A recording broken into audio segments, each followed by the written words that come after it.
Metaphysics is going to have to be the quote-unquote religion of tomorrow. If it isn't metaphysics, you're fucked. Totally and absolutely.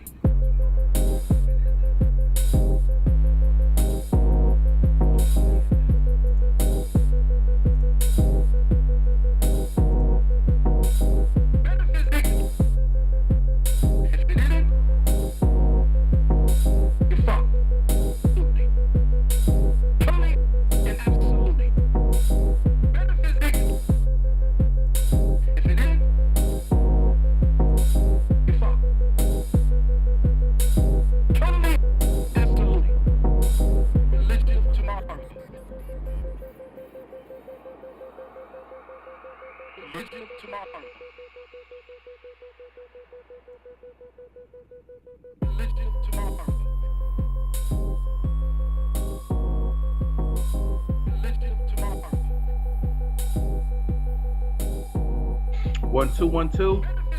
Yo. Am I coming through? Oh yeah, I hear you. What's cracking? Excellent. Not much. You hear the fan in the background? No, I don't think so. My computer's usually humming anyway, so fuck it. These people gonna have to send me some more money. Y'all slacking out here, son. Big time. so so I guess today seems to be one of those days. This week was one of those weeks.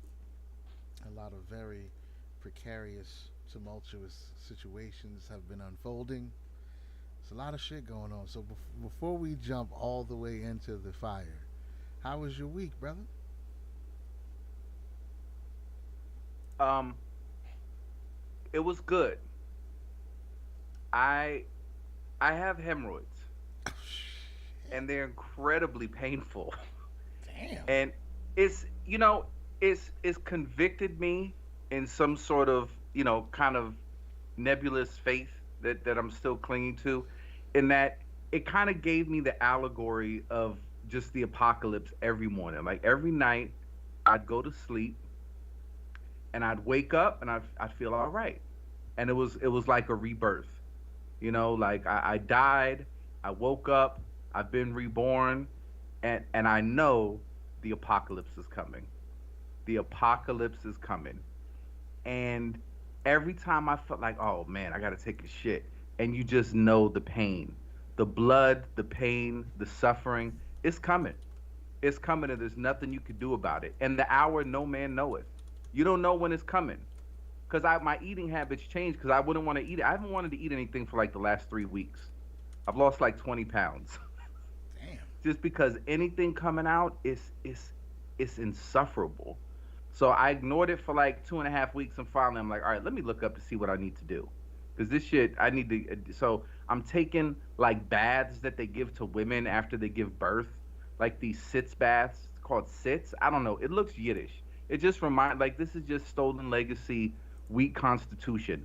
Like that's what I feel like. Just I just feel like it's my body telling me like, oh yeah, this is you. You're falling apart. You're old, and we're just gonna afflict you with hemorrhoids in your secret places, and you're gonna bleed out of your asshole, and you're gonna sit in 4 inches of water with sitz bath, like Epsom salt kind of thing, just to kind of get in there and make these balloons shrink. And there's been some progress. There's been some progress. At first, like the asshole was like completely swollen shut. You could maybe get like a pin needle through it. You know. Now, I could get in there. The preparation H tube slides up there a little bit easier. It's humiliating. It's awful. And I'm looking online at all the things like it was saying on there like the number one way you get it is like anal sex, which I do not have. No, But no but judgment. No judgment. no, but if I did, I would be open about it. It's fine. I'd probably be given a badge and declared a hero. But it's not. So I eat pretty well. So there was a couple of weeks leading up to it where I found my girl wanted to stop at Wawa's, and we got like some Wawa sandwiches and got some chips. They're like called Zappos or something. And usually I don't give a fuck about chips. I don't really eat chips. But I think I went a week of like eating some chips like maybe 3 or 4 times out of the week. They were just fucking delicious. So I bought like a couple bags. And I was looking online, it's like, yeah, yeah, that'll do it to you. And so just slowly, the first one, it slid out. It was a little painful. And then it just got progressively worse where finally I'm like, I'm just shoving ice cubes up my ass, like doing anything I can to try to get some relief. It's awful, dude. I wouldn't wish it on anyone who didn't do anything just like horrifically bad. Yeah, You'd hemorrhoids have is to. like it's like an urban legend. Like you just hear about this shit, but you never really know anybody who has them. It's just some weird, it's just something that you hear about that's super painful. But I just looked up what causes hemorrhoids, what foods trigger hemorrhoids, and this is just so basically, poverty brings hemorrhoids. Is what It's the that's the American diet. conclusion that I'm going to come to. It says cheese, chips, fast food, ice cream, meat, processed foods such as hot dogs and microwavable dinners. That's how does anyone not have hemorrhoids at this point? If that's really what's doing it, that's fucking crazy, bro. Yeah. So And there's nothing you can do other than just wait it out. I think if they get bad enough, you got to go have them cut out.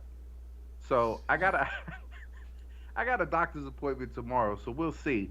But there has been some market improvement. The only thing is like sitting in those sitz bath, like I'm elegantly silky soft, like my entire body. Like I'm just sitting there drying off. I'm drying off. I'm starting to pull my drawers on, and I'm just like I actually the back of my hand kind of caressed up my ass as I'm pulling my boxes up, and I'm like, yo, is that a woman's butt? Like that's a sexy smooth butt. Like I can never be left in a room alone with Andrew Gilliam. This is Oh my butt god, is too smooth now. the My benefits of legs, my hands. hemorrhoids. Dude, I was out working in the fields trying not to be an accountant in the apocalyptic future, and my hands were starting to get like some calluses to them and starting to feel like man hands. And this is setting me back. I am smoother than ever. I mean, just Wow. like a seal, like a baby fucking seal. And who'd have thought? Who'd have thought that hemorrhoids would lead you to the realization that you appreciate being a buttery soft man? That's Yeah, amazing. well, you know, Hey, I so ain't that mad was at you, my bro. I ain't mad at you. You gotta enjoy this shit. You gotta enjoy your experience. And maybe you need some bath bombs and shit like that. So we've been socialized away from this stuff. The world told us we were supposed to feel like hot leather and sandpaper at all times. nope. You need saffron and lavender and coconut oil in the sacred rejuvenating waters, and they need to get up in your asshole, or you get these hateful balloons that won't let you shit without excruciating pain. And you know what? God, the universe, whatever. There's some sort of conspiracy in my favor because I had not been keeping up with like my exercise and diet, my New Year's commitments or whatever, and all the weight I put on from slacking, it's gone. It's like, oh yeah, you don't want to stick to a plan. You're not doing this intermittent fasting as much as you should. Cool, no problem. Eat those Zappos chips.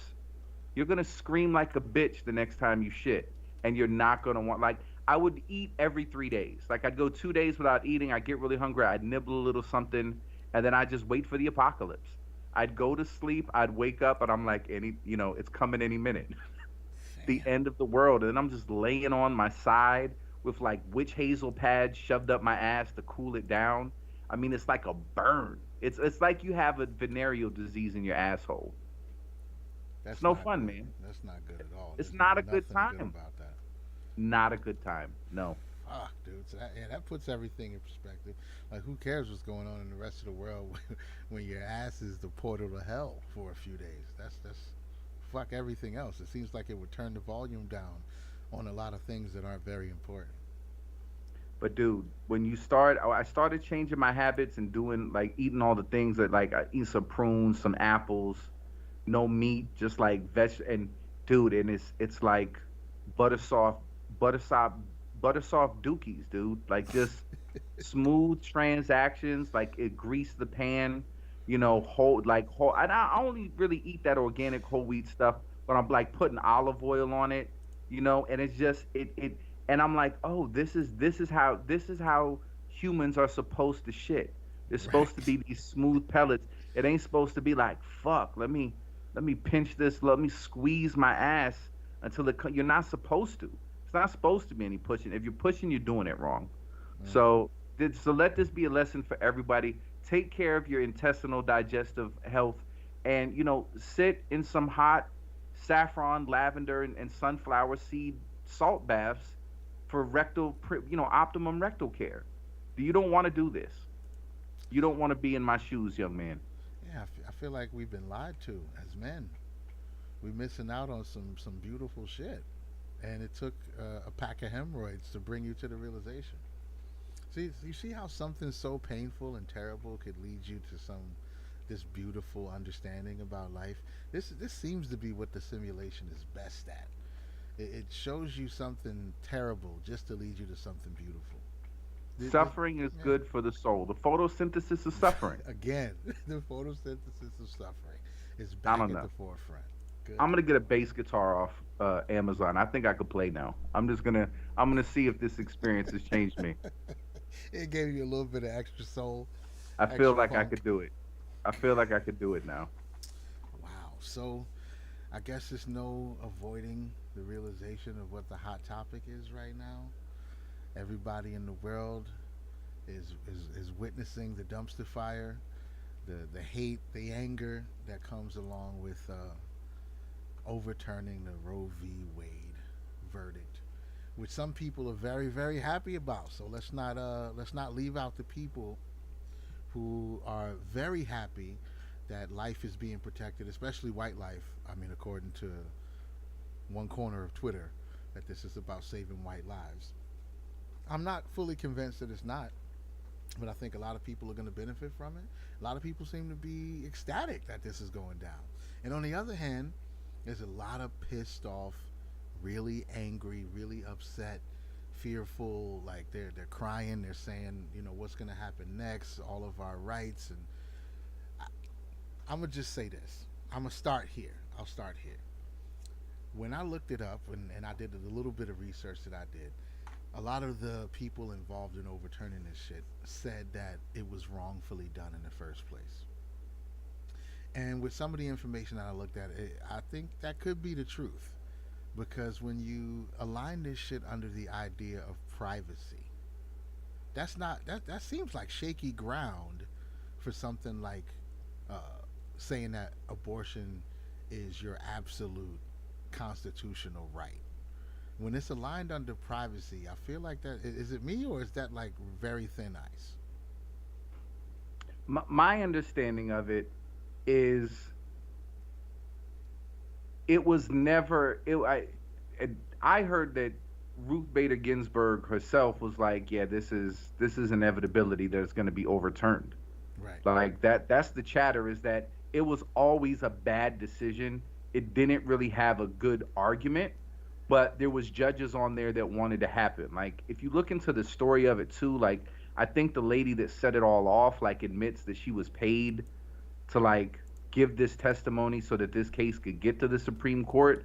So it really does seem like it was like it was politically contrived, but it didn't have really a solid legal framework. And their job, whether you like it or not, is to exercise jurisprudence, to interpret the law and make decisions based on what the law says. They can't really fill in the gaps, and they want them to kind of legislate and make proclamations and declarations like kings. And that seems to be like the kind of just the general tendency of the left now. Like they want executive orders, even though both parties do it. Like okay, the Congress won't pass it. Fuck it, just make an executive order. Oh, we can't get the legislation passed. Just we're going to refer to this Supreme Court decision. But the Supreme Court's making decisions based upon, sometimes filling in the gaps of what the law is, and then there's just an argument, and then that argument that gets made becomes precedent. But it can really be picked apart if the right case comes along with the right judges. And conservatives have been kind of angling for this for a long time because Right. they saw the judicial pathway to get the right case in front of the right judges to get it overturned. So my understanding is it really should have never even been a thing. So you do have the right to free speech. You do have the right to bear arms. But if you notice, there's a lot of infringements on free speech.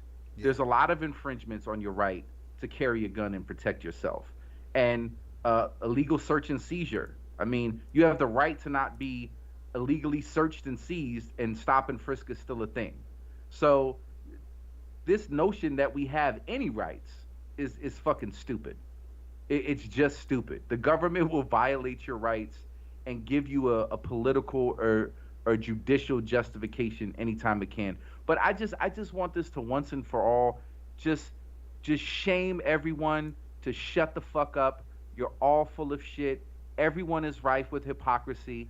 A black man that is fucking a white woman, just giving it to her. He's making her call her name in Gullah.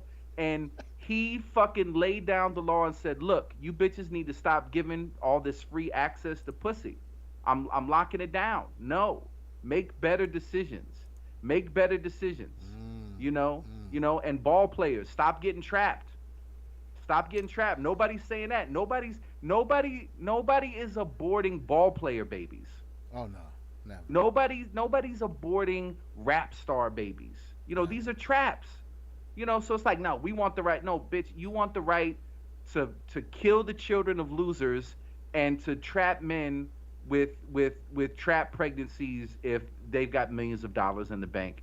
And this dude is arguably, because I don't like to be in disagreement with KRS-One. As a child, I used to watch him on Teen Summit and watch him do interviews and just be like, you know what, this guy I feel like is, if I had a platform, I feel like he would be saying the things that me and the people around me, like how we see things. So I really enjoyed seeing him as a spokesperson. And there's only been a few times where I've, you know, just not agreed with him. And one of them was when he was like, yeah, murder, I'm around thugs, also child rapists, tomato, tomato. I didn't quite see eye to eye with him Yeah. on that. And, but, like, if you trust Jesus, why would you vote for a beast? Yeah, I always found it odd. Like, why are all of these religious people so politically active? Like, if you think God's in control of the world, why are you still trying to influence the government, which is basically the replacement of God? It's secular God. We do everything that God says he's going to do, but we do it for real. But if you really have faith, like, and so he was a really insightful dude. But one of his lines, if you want to see the devil, take a look at Clarence Thomas. Sir, I disagree. I disagree, Mr. Parker. I disagree. Clarence Thomas is the most, hands down, the most prolific, the most thoughtful, the most coherent Supreme Justice on the Supreme Court. There's nobody even close. He's the only guy that takes his job seriously and has something to say, and that's all he does. All he does is read opinions, study case law, and fuck his white wife. But I'm being told that he is a white supremacist who is doing this on behalf of white genocide, even though the intro to Nostradamus was stop killing all these black babies with abortion. Mm. But I gotta make sense of Clarence Thomas is the villain that wants to kill women, that wants to kill LGBT. He's gonna overturn Loving versus Virginia, based on what? He's gonna pass. That's how he want. He feels like he can't divorce his wife. He's like, sorry, honey, it's the law now. We had to overturn it. We Gotta can't get rid stay of. married. Sorry, you gotta go. You know what I'm saying? He's a black man fucking this white woman. He is the epitome of white genocide. Like, Right. that white man can't satisfy you, Jenny. You got to be with me. But see, And he's that's the telling, thing is that everybody's saying that he doesn't understand who he's in the company of. So he helped out to handle this thing for them. But then when it comes time for them to start examining other laws that they think should be overturned, they won't consider him. They'll say, well, now we're going to look at Loving versus Virginia because it should be up to the states to decide if they want to issue marriage licenses to interracial couples. And he'll be like, well, wait, what about me? And they'll be like, well, fuck you, nigger. We don't care. Like that. This is what everybody is assuming, that he has no clue who he's in league with, and that, they'll use him the way that they use any Uncle Tom Sambo, so to speak, and then when it's time for him to be disposed of, he'll be disposed of without a second thought. So that's the narrative. It's not that he would be the one to do the thing. It's just that he's helping people who don't have his best interests in mind. Just like they blame the women who voted for Donald Trump. They're helping somebody who don't have their best interests in mind. Like, so this same thing is resurfacing and showing itself, because he did say a little bit about um, what was it about sodomy laws, gay marriage, and access to contraception. Like, I didn't look too deeply into it because I was sort of just, I'm always, my default position is I don't fucking care. I can't deal with this shit. It's not good for me to be trying to process this. I'm not going out with no Molotov cocktails. I'm not going out to cast a vote for anybody. It'll give you hemorrhoids. At Just stay away 100%. from it. So that's the narrative, is that he has no idea what he's into and he's just being used like a lapdog. So if they can overturn, now, personally, like you said, the Roe v. Wade thing seems like it was shaky to begin with. But can you tell me a black man who isn't a lapdog? Like, I want to know what is the metric? Umar Johnson. Okay, Is and not a he's lapdog. not built a school. Right. So Tariq Nasheed is not a lapdog. Not a lapdog. Hasn't done a fucking thing, a substantive thing. He made up a museum. He's taught us the joys of buck breaking. I don't. This is a man who's deciding how we can sue the government or be protected from the government. This is not one of the 9 most powerful people deciding. Like, you can't put Clarence Thomas and Tariq Nasheed and Umar Johnson in the same. They're not nowhere in the same echelon of like real influence. They may have more Twitter followers, but you don't have any real substantive power. Clarence Thomas hasn't made any documentaries about slavery. That's true. That's true. But he has made decisions that have changed how the government operates based on his law expertise. And so it's just this is the way this whole thing goes. And I know you don't keep up with it.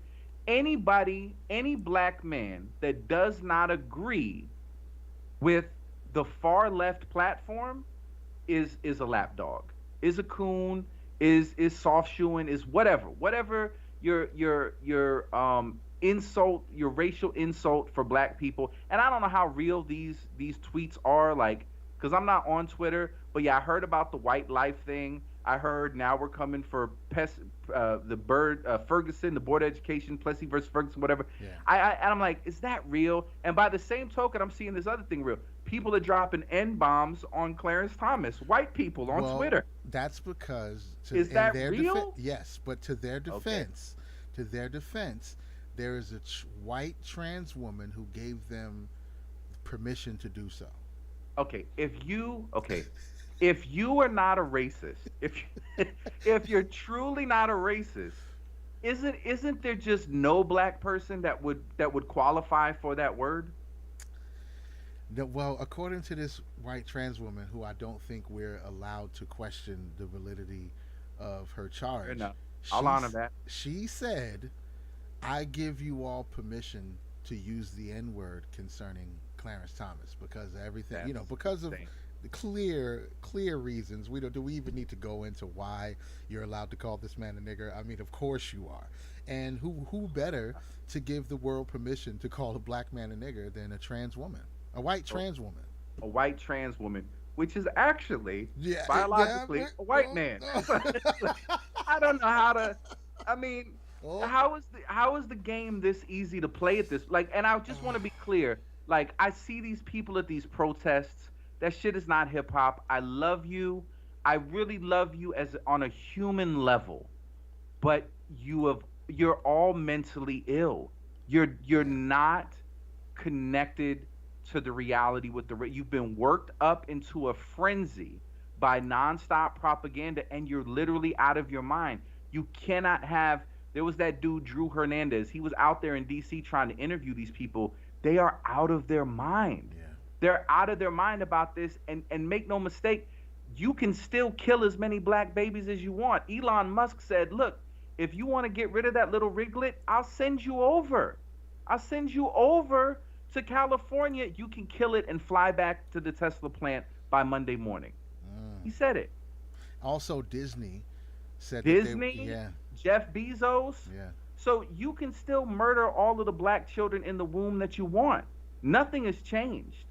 It's your state, and if you feel that bad about, if you feel that convicted about it, like I'm not going to work out on my pull-out game, I'm not going to take contraception, I'm not going to be maybe less promiscuous, I'm just going to be footloose, fancy free, and and take these cream pies, and God forbid something happens, I'm gonna suck this little fucking thing out and chop it on up. That's what, and it's gonna be on Elon's dime. It's gonna be on Jeff Bezos's dime. It's gonna be on whoever the fuck runs Disney now. Is it still Michael Eisner? I don't know. Whoever runs it, they're gonna pay for it. And what are you upset about? It fundamentally doesn't change anything. And even if we get to that point where it's a state by state basis, which for all of these things that are this polarizing, it should always be a state by state basis. Because think about if it went the other way, right? And now you're feeling that now, right? So you want to do a gun control ban. If you do a gun control ban federally, right? That's why I live in the state I live in. I don't live in New York. I don't live in California. I want to be armed at all times. I don't want to live in those states. Fuck those states. Those states, you have to be a felon in order to carry a gun. So you're either a sitting duck or you're a criminal. Those are your options. So fuck it. That's what you want to do. I see the fruits of your decisions. They've become shithole countries. People are being murdered in record numbers. Cool. I don't think that policy works, but if that's the shit that y'all are on, you should have the right to do that. I'll move to a different state. I'll move to a state of sane people who make sane laws. But you don't want to do it on a federal level, because if you do, you've got nowhere to go, right? And they didn't even suffer that. They didn't even say, and make no mistake, that's what conservatives are pushing for. Conservatives want to make the argument, look, the right to life, liberty, and the pursuit of happiness, that fetus is viable. It has a right to life. We do want you to go to jail if you have an abortion. We do want doctors to go to jail. They do want to ban abortion nationwide. That's the agenda. Let's not bullshit about it. But that's not what they got. What they got was, which I think is way more reasonably, look, leave it up to your state. And how many states, how many black people are in Mississippi? And the black people in Mississippi may be like, fuck it, yeah, I don't like those crackers either. Let's bring back misogyny laws. Let's stop this shit. Cool, don't live in Mississippi. But do you really think the culture, the people that you live around, you really think there's that many people who are just dying? Just they would get out to vote just to make sure interracial marriage can't take place? Just to make sure gay marriage can't take place? Gay marriage, maybe. I think that'd be a lot more popular than stopping interracial marriages. There's a bigger challenge. I mean, they voted on it in California, and as liberal as California is, they couldn't get it. They couldn't get gay marriage to be passed. So all he's saying is, he's not saying, look, I want to stop these sodomites. I want to stop these race mixers, mud sharks, whatever the hateful slang is. That's not what he's saying. He's saying if we turn over Roe versus Wade based on this argument, there's a lot of other legal precedents that have been made on similarly flimsy grounds without the backing of laws. So those are probably going to topple next. I have no concerns that the people around me would vote to outlaw gay marriage. Here's the healthy compromise. If we were in charge, and we should be, because I really truly believe once the groundwork of this cult is laid out and the system falls, we are going to be the leading influencers in the new world, because there's a little something here called common sense and solution-based rhetoric and investing energy in what's the solution. The solution to the gay marriage thing is just don't force religious people to observe it. If a Sikh dude comes along, you give him his special hat. You don't say, well, listen, this job, we don't have it. No, religion expression, you need to give me my hat. You need to let me wear my hijab here. Okay, well, our religion says we don't recognize gay marriage. Don't force the religious institutions to do it. Right. That don't mean you can't go to the courthouse. You know how many people are broke as fuck and got married at the courthouse? There was no money for a big expensive wedding and to Right. have a priest there. Just don't infringe on them. Don't force them. That's the solution. That's the solution. Let people get married. Don't force churches or mosques or synagogues or any other religious institution to have to buy into it, and you can go about your business. But the thing is nobody's satisfied with just I'm going to let you exist. Everybody's like, no, no, no, no. Everybody has to say I'm a woman. Everybody has to Yeah. accept homosexuality. Everybody has to accept race mixing. Every no, everybody doesn't have to. But we can live and work and peacefully share space and share laws and share resources and share culture without agreeing on anything. But everybody has this impulse now to get everybody to agree 100%. Same thing with abortion. I can solve abortion for you right now. You can only have an abortion if you chop it up yourself. That's it. Mm. I guarantee you that would solve the abortion problem. And people would say, well, these people are at rallies and they're saying, Hail Satan. They would just want to chop up their babies anyway. Cool. They don't want their bloodline to continue. Why do you care? If they're saying we just want to keep killing our offspring, they're not going to reproduce. They'll be gone. Give it 40 years. Give it 40 years and you'll win. But everybody else would be like, look, at 30 days, at 45 days, okay, maybe I'm just chopping up a clump of cells. It's gross, but I could get through it, right? When you got to chop up the crying baby at 8 months, Oh my God. do you understand? Like you're either super brutal, and it's just because you should know what you're doing. That's the problem with everything in America right now. We don't have to deal with the suffering. We eat meat every day because we don't got to kill the cows. We Mm. buy iPhones because we don't got to see the human suffering that makes it. We want cheap oil. We don't care how many Iraqi weddings got to get bombed so we can have it. We just don't want to see it. So we've done the same thing with abortion. Like, oh yeah, it's your right. It's as much of your right as freedom of speech, as much of your right as the right to bear arms, illegal search and seizure, a speedy trial, not to incriminate yourself. No, it's not laid out in the Constitution as a right. But people have bought into that, so they feel like it's been taken away, and the doctor stands in between the woman and the man's choice, right? And takes care of the dirty work. And I think you would see that completely change if people had to actually do it. So if you think abortion at, 3 months is cool, cool. Whatever's in there, you got to chop it up. If you think, nah, bitch, right up to the moment before I give birth, Right. it's crown, chop that motherfucker up. You got to do it. If it Cuz you should have to see the reality of what it is that you're doing. I think that's the most fair Right. compromise. And I think let's be clear too, not to cut you off, but let's be clear. One of the main reasons that this conversation is almost unsolvable is because nobody can agree, even among the people who are pro-choice. Nobody can agree what the cutoff point is. Nobody can agree to what circumstances are acceptable and what circumstances are not. The most vocal people are saying that they want no questions asked, abortions on demand, up until basically the moment of birth, and for free, because which is nobody can, unprecedented. nobody can make the choice. Like, so if you, I've seen people. It was Steven Crowder, I think. He unfolded like a pamphlet, and it had all these different stages of what the fetus goes through, and he was asking people to point at which one should be the final stage where it's legal to have an abortion, and they wouldn't do it. They just kept saying, "Well, I can't because education and women need to know, and well, the circumstances." Like, nobody would say, "Okay, look, after 6 months, you can't have an abortion."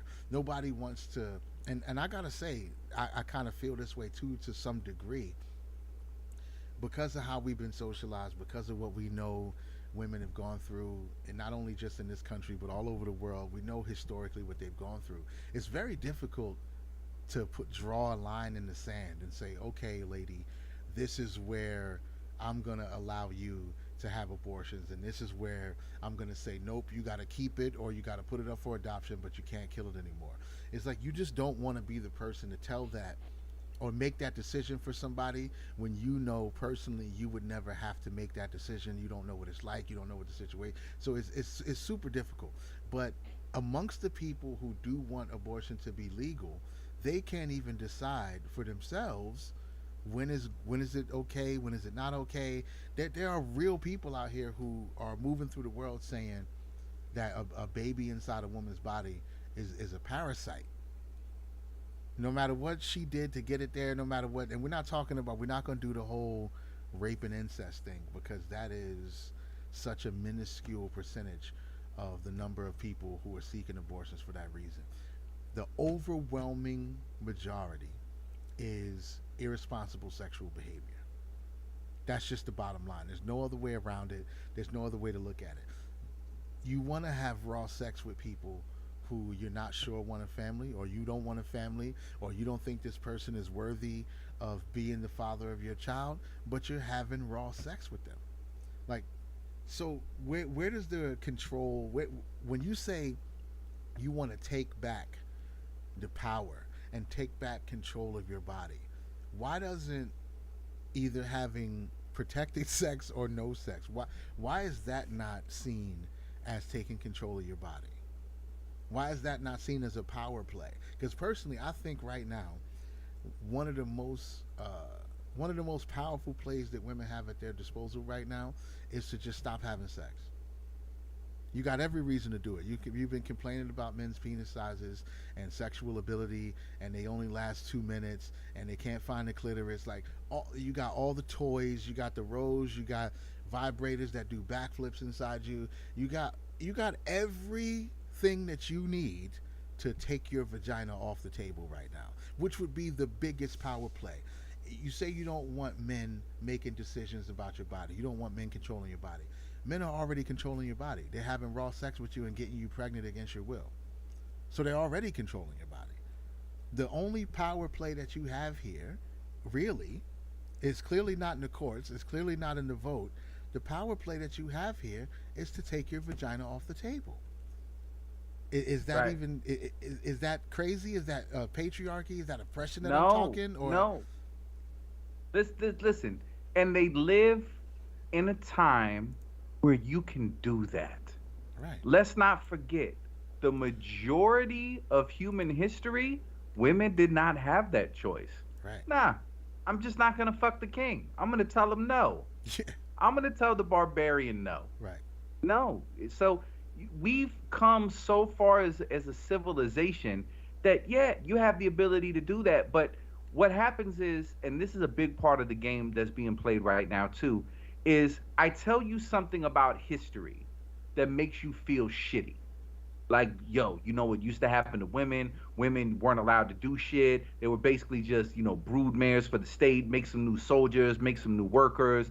They didn't have control. The men could treat them however. They couldn't leave. If they got a divorce, it was shame. I'm like, oh my God, that's awful. That's awful. Now, fast forward and they'll say, okay, isn't that horrible? Isn't it horrible how women were treated? Yeah, that's kind of fucked up. Yeah, it is fucked up. And you know what?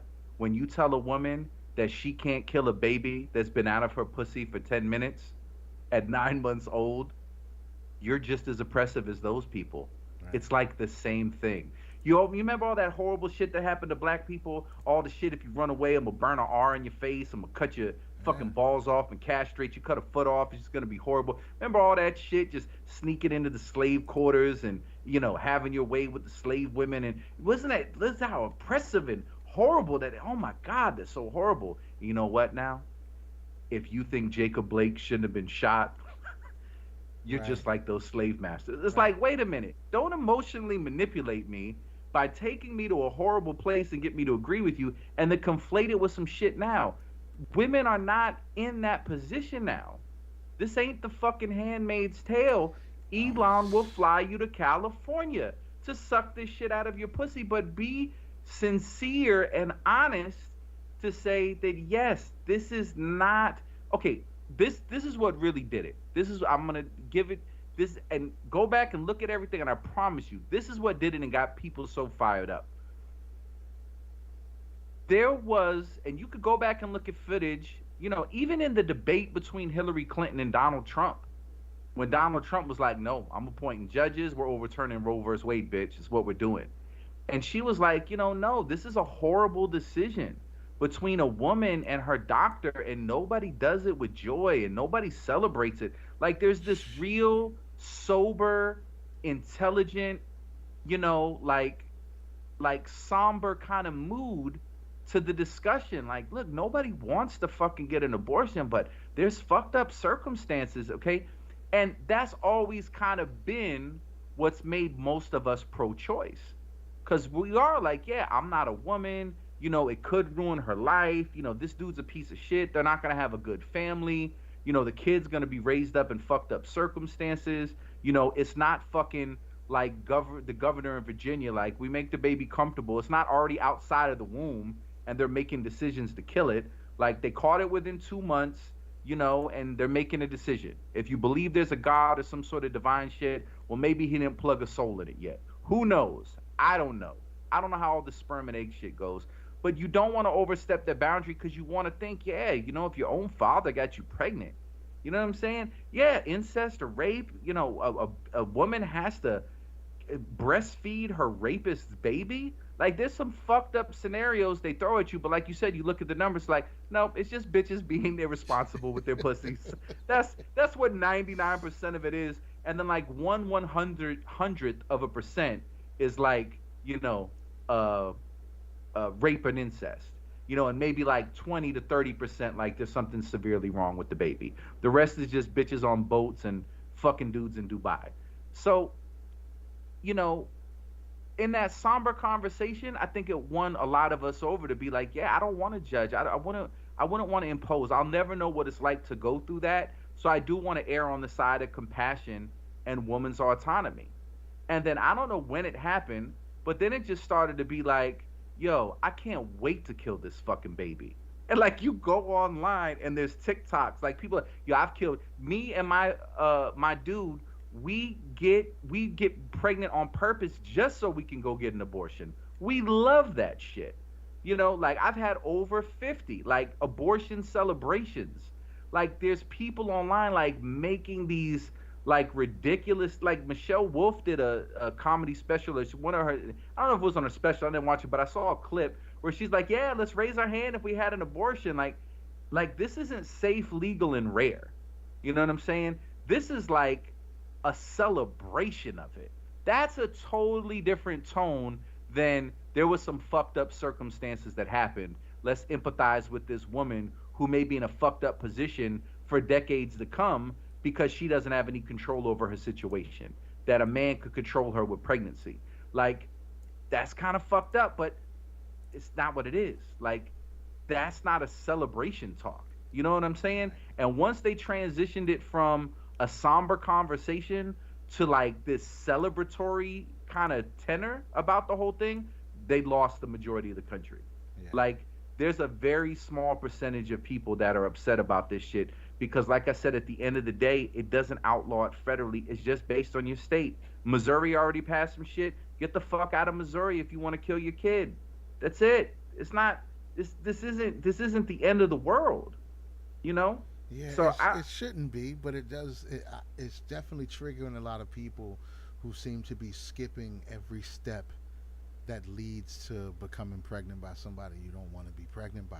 And you can't ignore that. If you're being honest and you're being balanced and you're looking at it with, you can't, because you don't want to just say whatever women want to do, that's what they have to do because it's their body. That's not necessarily true, because even amongst those women, like I said, they're going to run into somebody who's like, yeah, I waited till I was 7 months pregnant and decided to get an abortion, and they're going to be disgusted. They're going to be horrified. They're going to be like, fuck, why did you do that? So clearly, it's not just whatever y'all want to do. So if you're being balanced, you got to admit some of this shit might work in your favor if you actually take the responsibility before you get to the point of having to feeling like you have to get an abortion. Something my lady brought up is that most women don't even really completely understand how their cycle works.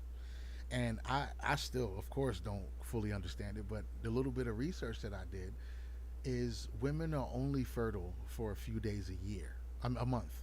They're only fertile for a few days a month. So any sex that they have before those few days of fertility is very, very unlikely to result in a pregnancy. It's like a 3 or 4 day swing on both, so, before it. But most people don't even understand how their cycle works. So there are times that you can avoid having sex that will stop you from, most likely stop you from becoming pregnant. There's times where The you have rhythm method. right. Exactly. There's a whole cycle that goes with this, and women are not being taught about this in any centralized manner. I'm sure there's some, moon goddess books and shit that you can get that can teach you about it and all that. But they're just overall they're not teaching people this stuff. So knowledge, information, understanding how your body works. There's a lot of shit. Also, again, I know this sounds like, patriarchal box guarding, but just stop fucking people who you don't see a future with. Maybe possible. I mean, I get it, casual sex and TikTok and fucking OnlyFans and fly me out. Like that's the culture that we live in right now.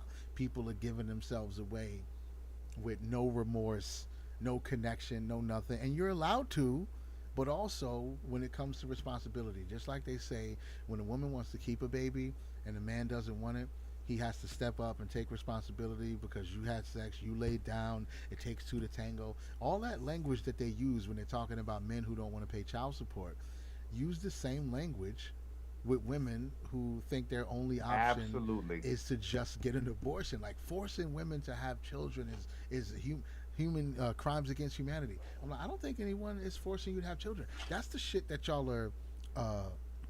It's almost like the Handmaid's Tale is like porn right now. It's like this. They're changing their avatars on social media to Handmaid's Tale characters and shit like that. It's like you do understand how far. Like, okay, so first of all, the issue in the Handmaid's Tale, as far as I know, is like some kind of war happened and there was an infertility thing going on. So this new age government took over and decided that they get to subjugate women, especially the women who were found out to still be fertile, and you could sell them off, like marry them off to guys who were like governors and powerful men. And in the TV show, the wives of those But men but who we're just doing that with casual sex now. But please continue. the wives of those men assisted the men in raping the women who were still fertile.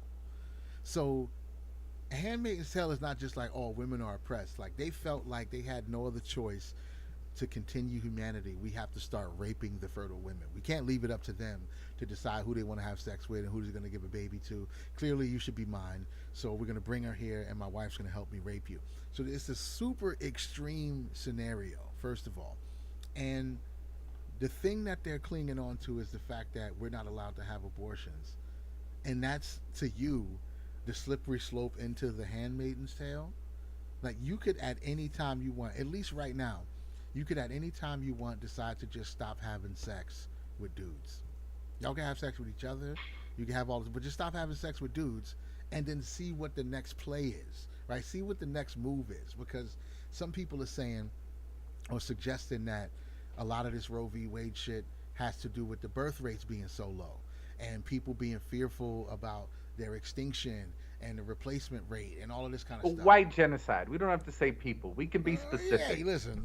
That's not my place to point any fingers here, but they say that white people are afraid of non-existence, right? So, first of all, the birth rate has crept below replacement on and off since the mid 70s.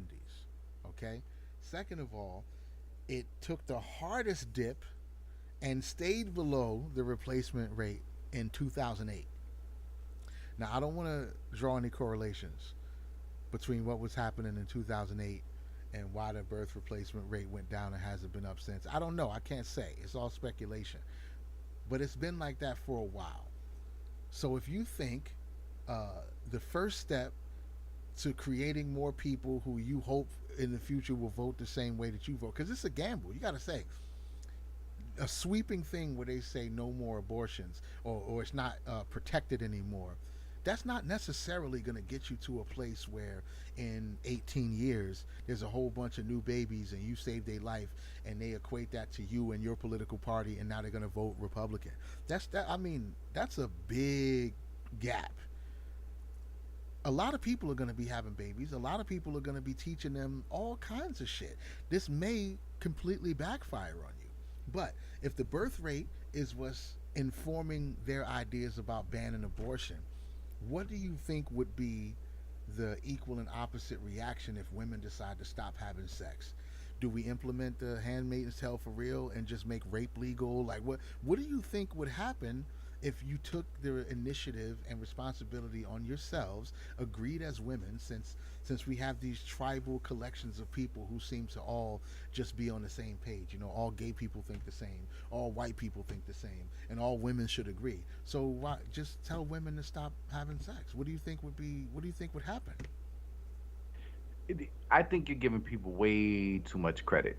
The people complaining about this aren't even people that are having babies.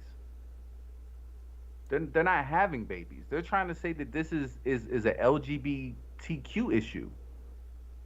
It's like there's nobody having less babies than lesbian and gay people. What are you kidding me? Like this is stupid. This is there is if women and but you're not so the women that the only ones that would stop having sex are the ones that disagree with the decision. Because there was a lot of women that showed up to DC that were happy that this shit got overturned. Yeah. You know, Which is weird also. That's also weird because those were women who apparently don't want abortions, and so you don't have to have them. You don't It's have not to mandatory. have one. So what makes you so happy that other people? It's a very weird thing. It's a religious thing. It's Very, it's a and there's so what happened was I think when the Republicans were at their most successful and the most hated is when they were the religious right, when the religious right was kind of leading the way, and that's why you'll even see people frame this thing and like there was people at the protest like saying like hail Satan, you know what I'm saying? Like you're clearly doing that just to provoke the other side, like saying that we love killing our babies. It's a satanic right, which I think now has crept into like the legal system where people are actually making that argument. Like it's just like the Native Americans with peyote. Satanists got to kill their babies. It's a sacred right. You can't take it away from us. So we'll see where that goes. But it is a religious thing, and I think what the left did was like, yo, this religious shit works great, but we're irreligious. So what do? And they just turned intersectionality and the LGBTQ movement and they just attach whatever they want to it. Like for a second they were like, listen, we got to defend Ukraine. And that was just as much a part of their it's an ever-changing religion. But whatever the key points are, and all of these people out there, they have this religious fervor about it. And I think they just caught on like, yo, this shit is successful. So they made it into a religion, and now people have this religious fervor for it. And whenever the preacher on TV says, okay, now we got to be mad about Ukraine, now we got to be mad about Roe versus Wade. If they overturn Roe versus Wade, they're coming for gay marriage next. You'll see, like, whatever the issue is, and they'll just do it, and there's a religious response, and they work up that fervor, and they get those people like energized about it. But I can respect that lady's position of she sees it as it's a baby. You know what I'm saying? That's why, again, I think the cut it yourself rule will solve this whole thing. But she's convinced like it's a baby, right? And that's why those people wouldn't look at that shit Steven Crowder was putting in front of them. Like nobody wants to confront it. Oh fuck, it's got arms. Right. Oh right. fuck, it's got legs. Yeah. Oh Where fuck, do you say no? Where do you say no? You say, okay, these first 5 pictures, it's fine, kill that thing. But in the next picture, I'm starting to see some eyes develop and shit, so don't kill that. It's an impossible conversation. It's an absolutely impossible conversation. And I think we have to accept that this is a part of women's existence. It always has been. They've always been able. There are literal herbs that grow in the natural world. One of them is called black cohosh. So, I mean, if you didn't know that, do with that information what you will. But one of them is called black cohosh. And you ground this shit up. You make a tea out of it. You drink it a couple times when you think you may not be whatever, and the next thing you know, you got a couple blood clots and your problem's over. So these are the effects that this herb has on the body. They knew this for a long time. They've always known this. I mean, I'm sure the information has been lost over time and shit like that, and nobody wants to talk about it. But they knew this for a long time. So it's not like the idea is going to go away. There's always a reason. There's always, and if you take off the TikTok promiscuous fucking fly me out chicks, you have women who are 35, 40 years old who are only having sex with their husband. They got two kids who are almost adults. You know, Big Daddy took one extra stroke the other night, and now we might be pregnant. And I'm 40. I can't have another kid. My other kids are grown. I can't start this process all over again. I'm gonna have to do something about it. And that, in my opinion, is valid. Like, not that my opinion decides what's valid or not, but I can understand that, to where you're like, look, it's not like I was just out here wilding. This just happens to be the situation that I'm in right now, and I need to do something about it. We Look, can't deny that those type of things happen, and you can't then just be like, well, hey, you did it, so you got to deal with it. That's kind of insensitive also too. But there's no right answer. There's no easy way to approach this shit and just say, all right, this is the right thing to do and that's the wrong thing to do. And anybody who thinks that you can solve it that easily, I think you're just being disingenuous. But for whatever side you happen to land on, to claim that this is simple. Oh no, it's easy. Just let women have abortions whenever they want. Or no, it's easy. Just no abortions. Both of those are wrong. And there's no simple way to solve this shit. I don't know understand why we can't admit that to ourselves and each other.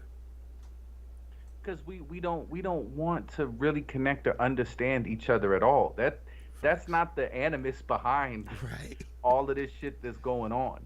The I think about, last week we talked about the Matt Walsh thing, and like we didn't touch on that much, like when he goes to Africa and how the Africans were like, what are y'all doing in America? So you chopping your dicks off? What?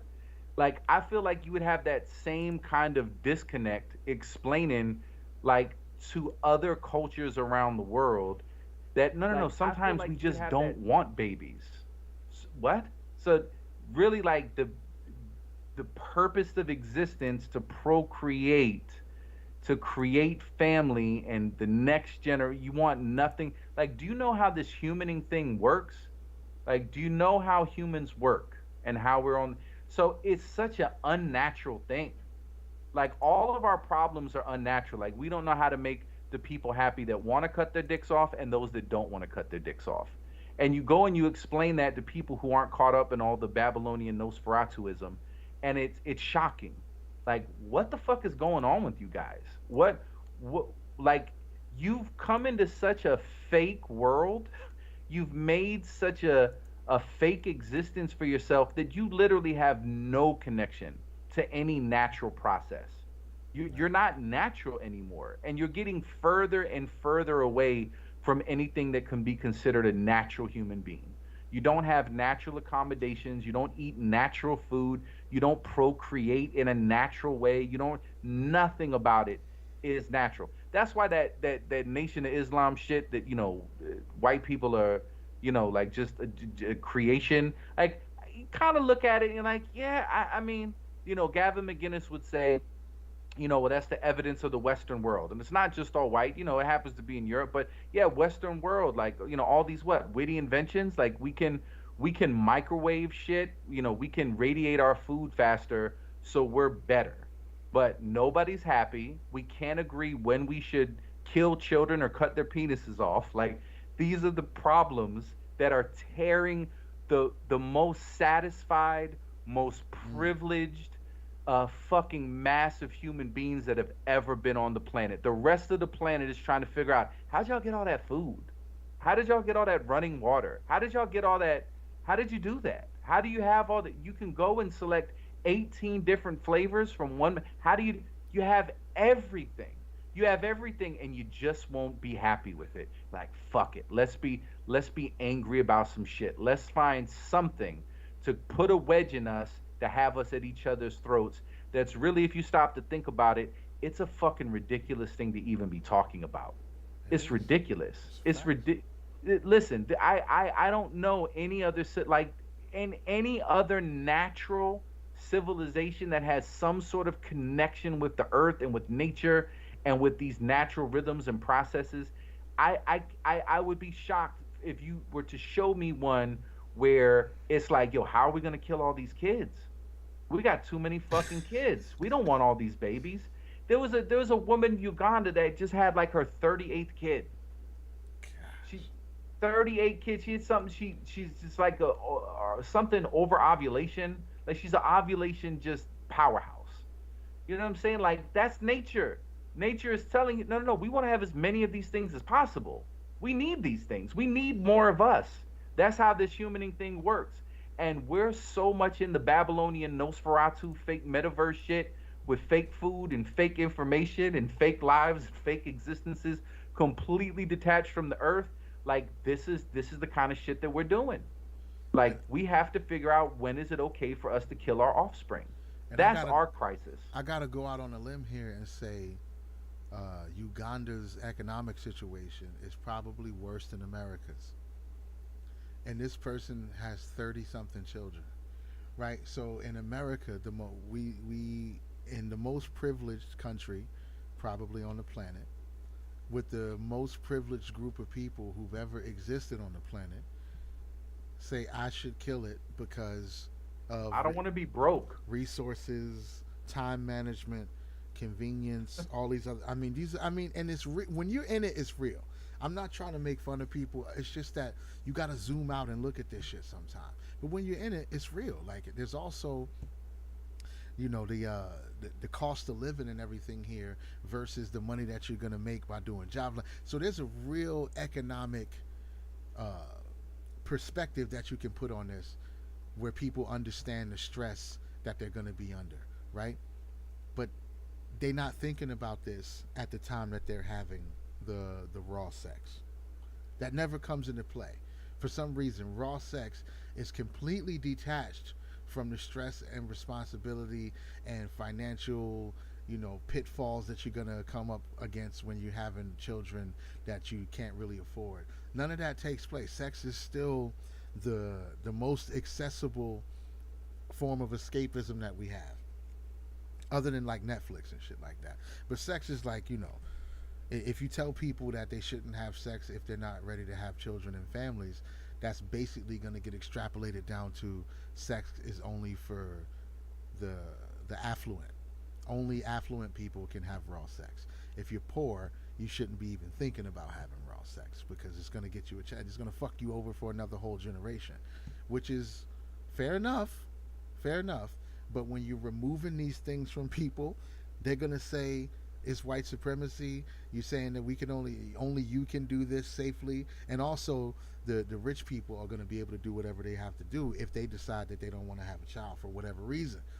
Maybe you decide, it's a girl and I don't want it because I need a son who's an heir and blah blah blah. So then they'll abort it for that reason. They're not going to run into any roadblocks. They're not going to have to go find doctors who are going to co-pay and like all this other shit. They're not going to have to deal with it. They're going to go do what they got to do and they're going to come back. If a rich mega preacher's wife, a mistress gets pregnant, we're never going to hear about it. We're never going to hear about it. He's going to take care of it or take care of her, one or the other. This is the shit that happens, but it seems like it's a problem that can solve itself if people take a step back and be like, you know what? I'm really going to fight the patriarchy. I'm going to fight the patriarchy by not fucking men. How about that? That's a power move. That is like that's a smackdown. You can't get no more power move than that. If thousands and hundreds of thousands of women just say, nah, son, we good. We're going to buy our own alcohol from now on.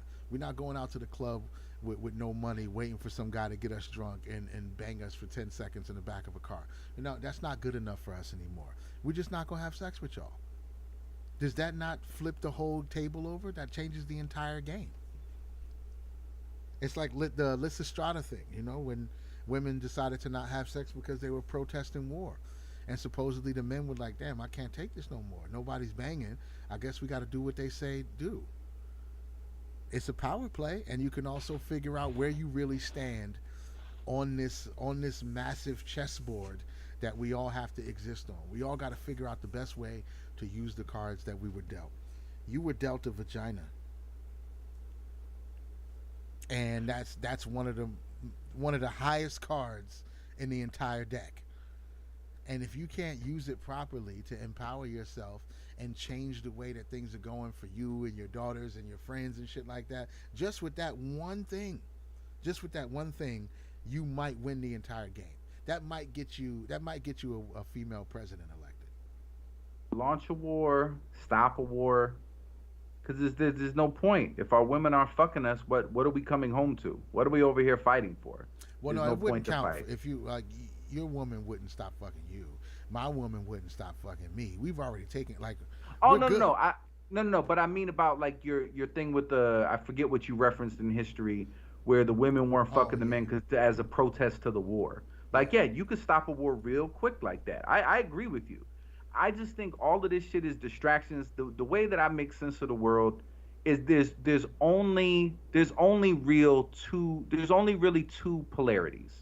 That's it. Everything else is kind of an offshoot or is interchangeable. Like the way I put everything in the box of, it's either like the Garden of Eden or it's the Tower of Babel. There's an agenda taking us in one direction or other. What's natural, what's unnatural. The Garden of Eden is be in harmony with nature. Nature will provide everything. Don't dominate and take advantage of nature. You're going to miss out on a lot of witty inventions, but there'll be a balance. You won't grow to too much number. You won't be cutting baby dicks off and killing babies. You won't be doing it.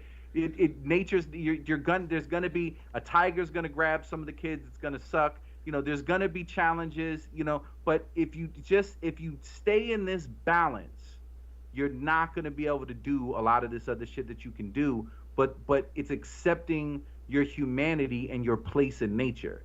And Babylon is just like, nope, we're going to figure all this shit out. I don't give a fuck if I got to sleep in caves with dogs. I don't give a fuck if I got to murder every living thing within 5 miles. I don't give a fuck if I got to dig up every fish in the ocean till it just turns red. I don't give a fuck. I'm going to get fake titties and spaceships and microwaves. I'm going to figure it out. It's going to happen. And it's and so like when you look through the Bible and you say, well, why was that person lie here, or why is violence okay here and not there? Is because you thinking in terms of good and bad.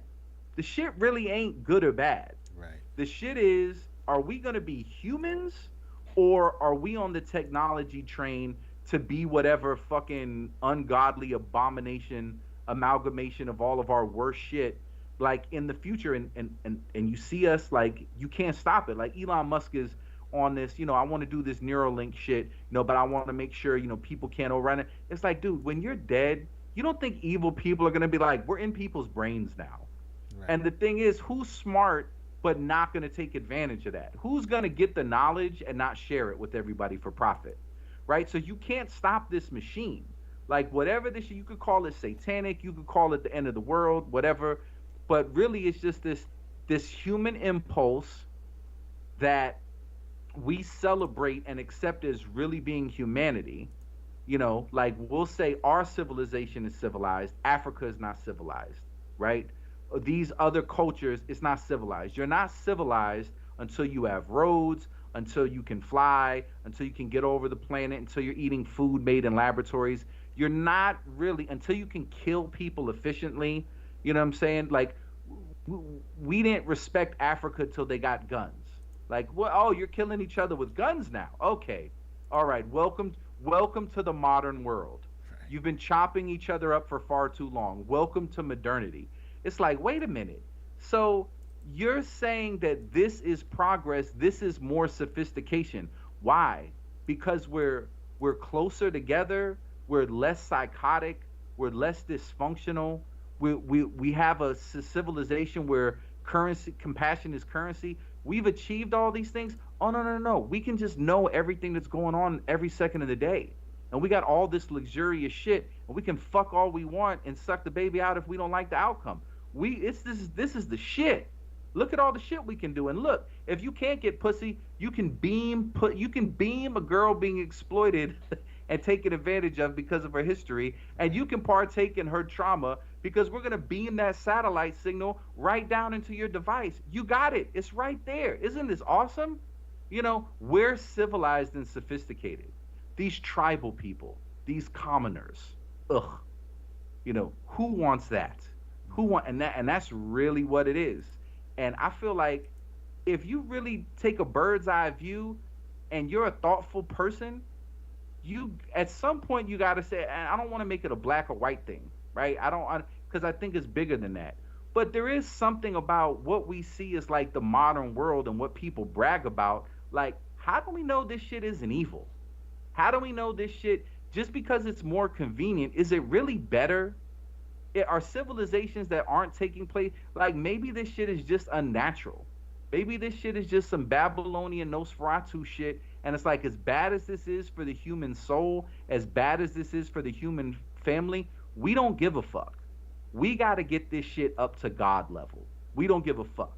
If we got to feed y'all bugs, if y'all got to live in 50-story caves, I don't give a fuck. Y'all are just along for the ride, but we need this human energy to get us to this point where we live forever as fucking robots. We want AI to make all the decisions for us. This shit that we were able to dig out of the ground and fashion with our hands, some people call it an idol. This shit is a machine that speaks to us and guides us and will make us fucking live forever. And we're not stopping. We don't give a fuck. Kill these babies. I need my skin cream. Chop them up. Chop them up. We gotta run the furnace in Britain. Like, we need that baby waste. This is fuel. You know what I'm saying? I don't put anything past them as far as the evil shit people would do to keep this train moving in the direction that it is. Like, to me, that's all it really is. It's the polarity in the fight between those two principles that are within humanity. And there's people that want to be in a more harmonious balance with nature, and there's people that want to rule over every square inch. And your lifestyle and your conveniences and your luxuries are determined by how loyal and how immersed you are into the fucking vampire tower builders. Yeah, it's true.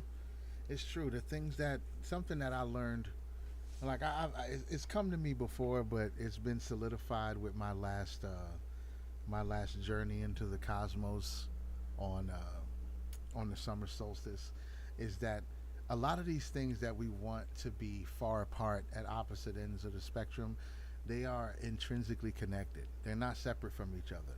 So when we look to point out things that are bad or point out things that are good, a lot of times they have these parts of them that they just need each other to exist. And that's just the truth of it. Like, people say, a simple one that people say, if every day was sunny day, what would a sunny day even be? You wouldn't have anything to compare it against. You wouldn't have anything to contrast it against. And I think that's a lot of what we're living out now, is the fact that we're trying to separate these things and boil them down to what's right, what's wrong, what's black, what's white, and I don't think you can do that. And I think it's causing psychosis to have us engage in these activities instead of just accepting that sometimes the best way that you're going to arrive at the best thing may include some terrible shit happening. It may include flat tires and car accidents. It may include the stress and the falling down, and that's how we figure this shit out. You can't take it apart. And I think people who want everything to be super easy and super simple and super convenient, you create the difficulty on the other side. People set out one day and said, you know what, we want to be free. And the way we're going to be free is we're going to fucking murder and enslave everything that we touch. And then eventually we'll have a really free, cool place to live because we did so much disastrous shit on the way to get there. And then the people come along later, they get to look back in retrospective and say all that shit was horrible. But you have no metric of any other way that this peace and this calmness that you value so much has ever been created anywhere else. It always has the same shit. To different scales, of course, like we were saying earlier. People have been chopping each other up for a long time. People have been Absolutely, yeah. enslaving each other, killing each other, taking people's wives, and fucking destroyed each other.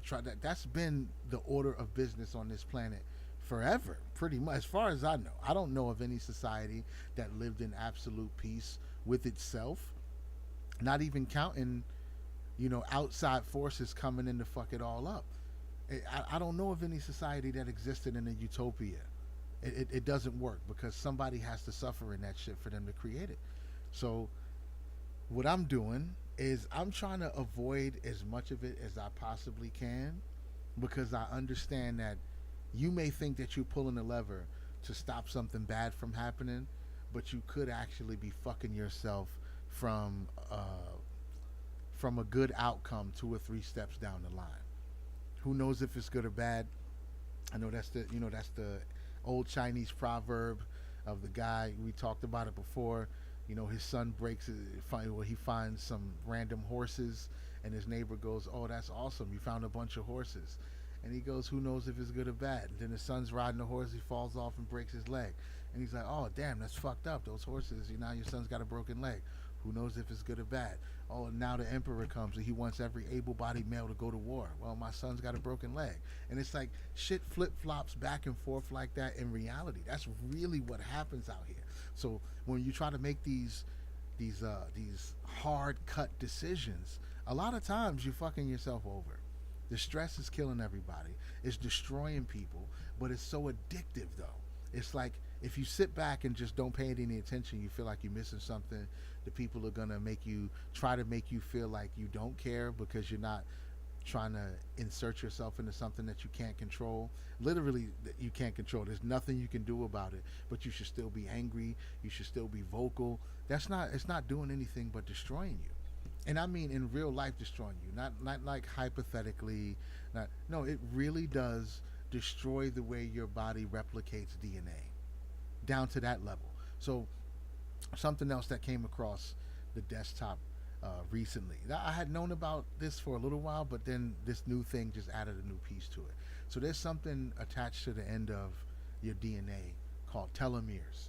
Yeah. And telomeres operate the same way the little plastic piece on the end of a shoestring operates. So every time your DNA replicates, it tears away a little piece of the telomere because it can't fully replicate without a little bit of fraying at the end. So instead of fraying the DNA, it frays the telomeres. Chronic stress creates enzymes that destroys the telomeres. So it stops your body from replicating. So it's like if you're stressed out and you're angry and it's constant, it's always recurring in your daily practices, it's almost like your body's just like, you know what? Well, fuck it then. Right. Let's just disintegrate because you're obviously not enjoying your experience. So let's just stop replicating DNA properly. That's how you get all the pro-inflammatory shit. That's where the cancers are coming from. Is the bad replication because of telomere destruction for the most part. Not to mention the food and everything else. But again, we live in the most privileged place that you can live right now on the planet, but the privilege itself is killing us. You have the calmness and the privilege to go to the store and buy a bag of blue Takis that's going to give you hemorrhoids. That's the privilege that you have here. Or you can be a person who can afford to go buy food from Whole Foods and all of these high-end stores, but you got to be an asshole because you're an elitist now. Because you can actually afford, not only can you afford to eat clean food, you're smart enough to know that the food is clean, which turns you into an asshole. So you're not even happy when you get the other shit. It's like no matter how you work it, there's a path for you to destroy yourself in this shit. Yeah. And it's all there. It's a buffet of self-destruction. And it's so difficult to find that middle ground, that existence in the middle where you're not judging every single thing that comes across you. You're not pointing a finger, but you're not also accepting getting fucked over. And it's difficult enough just to maintain your own psychological balance just in everyday personal life, without counting everything you're going to see on the news, on social media, all the opportunities you have when you're scrolling and say, look at this fucking asshole. Oh, this guy's an idiot. He's a dumbass. Oh, she's sexy. I want to fuck her, but her tits are fake. It's like all of this shit is just needling at your sense of self, your whole just it's tearing us apart. It's absolutely tearing us apart. And the only thing we can do is detach from it. That's the only piece that there can be, is to detach from it. I know we think that the voting is going to help and the protesting is going to help and the fighting is going to help, but it's not going to push anything. Every time you push it a little bit left, the people on the right suffer more. You push it to the right, the people on the left suffer more. There's no balance. It's all fuck you, hooray for me. Nobody wants to have a conversation in the middle. Matter of fact, if you try to have a conversation in the middle, you're demonized for being a centrist, which is some of the wildest shit I ever heard. It's like, so wait, if I try to go talk to somebody on the other side and find common ground, now we're both the enemy of both sides now. Now those two sides can unite within their hatred for the people in the middle. I don't see where there's a positive and efficient way to approach any of this with the tools that we have available to us, the traditional tools that we have available to us. If it's me, maybe you can school me. Maybe somebody could put me on to a different political pundit or a different channel that I should be watching, or maybe there's a YouTuber who got it all figured out. I have no idea, but it all seems like everybody is feeling the same pressure, the same destructive energies that's coming in. Fucking nobody's happy nowhere. So what's the point? What's the point? If it's destroying the way your DNA replicates itself, it's giving people heart attacks and fucking all kinds of diseases and cancers and shit like that. So what's really the point in being involved in it at all? Humans are fundamentally broken. I've said that shit 100 times. And I don't even think that's a extreme statement anymore. No matter where you examine them, they're doing the same thing. No matter where you examine them, they're fucking each other over the same way. You go to India, you go to Africa, you go to Italy, all the same behaviors. It's not cultural, it's not young people, it's not old people, it's not white people, black people, gay people, straight people. It's none of them. It's everybody. It's everybody. I think personally, I mean, I could be wrong here, but I think it's what you would call a spiritual problem. And that doesn't mean Christianity or Islam or nothing like that. I think it's metaphysical. It's deeper than the bodies that we live in. It's deeper than our geographical locations. There's something out there that we're completely ignoring and not tapping into, and that's the thing that's leaving us open to the injury, the constant injury. And what do we do when we get injured? A lot of us, a lot of times, way more often than not, we just deal with it, and that becomes your new way of being. The pain that you've been feeling for so long, you just integrate it, and now you just have a different personality. You're more irritable, and that's just who you are now because you've been in pain for so long. You don't go to the doctor to get your broken bone reset properly. That's just how I walk now. I got a limp. That's just me. And I think we've been integrating this shit for so long. We just think that this is the way that humans roll. This is just the way we are. And I don't think that's the way we're supposed to be. I don't think it's the best way we can be. But other than evolution on a cellular level, I don't personally see where this goes in any good way. I think it feels like it's just going to keep going downhill, and it's just going to start grabbing more and more people on the way down. Because for a long time, the cis white male had his feet kicked up and he was doing fine. But now he's getting dragged into the fray with everybody else because he's seeing himself be demonized. He's seeing people doing a bunch of shit that they don't agree with. They're seeing their own extinction be shown to them on a silver platter. Like, this is in 50 years, you won't be here. Time magazine, the country's going to be brown by 2070 and all this kind of shit. So who's safe at this point? And when the country's all brown, do you think all the problems go away? Like, are you one of those people? You think when everybody's outbred the white people, then that means everybody just gets to sit back and chill now? All the barbecues got seasoned food. Nobody's clapping on the 1 and the 3. Everything's just perfect. I don't know. I don't know where it goes. I really don't. And that's why I stay in my bubble. That's why I stay in the quiet of my own space, because that's where the peace is. That's where I'm healthiest. That's where I'm best off. There's nothing I can do about any of this shit, and nothing that I'll say there's nothing that I've seen that I'm willing to do. I don't personally believe voting in any direction will help, so I don't do it. I don't personally believe protesting for any one thing or the other will help, so I don't do it. The power, we have it. It has to be picked up and integrated into our consciousness, just like we said here. The power may not be for you to go tear down fences at the White House until they reinstate your abortion rights. The power might just be stop fucking. But do we want to do that? Do we want to get off the train, the crazy train, the roller coaster that's so emotionally addictive? We get all these chemical rushes about being pissed. That's how we learn about ourselves, is by bouncing ourselves off these different ideas. Oh, sex trafficking. Oh, I fucking hate those people. So that tells you a little bit about yourself. Oh yeah, I don't like sex traffickers, but you didn't do anything. Nothing's changed. People are still being trafficked, but you've made a decision about sex trafficking, which gives you a little dopamine drip because I'm a better person because I don't like sex traffickers. And it's just a false, it's a drug-related ideology. We get a little chemical drip, and we're like, yeah, I'm better now. Yep. I looked at this guy on TV. I decided he was an asshole, and I called him a racist in my head. So that makes me technically a little bit a better person than he is. So I'm good. But then I got on Twitter to tell everybody how I Right, called him a right. racist in my Yeah, head. yeah. So And then that then makes me even better now because I did it on Twitter. People look retweeted at all these it. likes. Yeah, look at Oh, all these yeah. likes. Yep, everything's confirmed, but none of it is actually equating to real ripple No and real efficacy. change. Nothing. No. Nothing's happening. But everybody's pissed. Everybody's throwing shit, but nothing's happening. So fuck it. I don't know what to do for everybody else anyway. I know what I've decided to do clearly, but I don't know how you present that as a premise for other people, because they're going to tell you you're wrong. They're going to tell you we got to get out in the streets and we got to burn it all down. And like, all right, I mean, if you say so, I'm not going to stop you. Well, I'm not going to help you either. You know. No, but you got to play chess with them. Okay, and then what? And then what? Right. Just play that game of chess Right. and get to that final move and see how it turns out.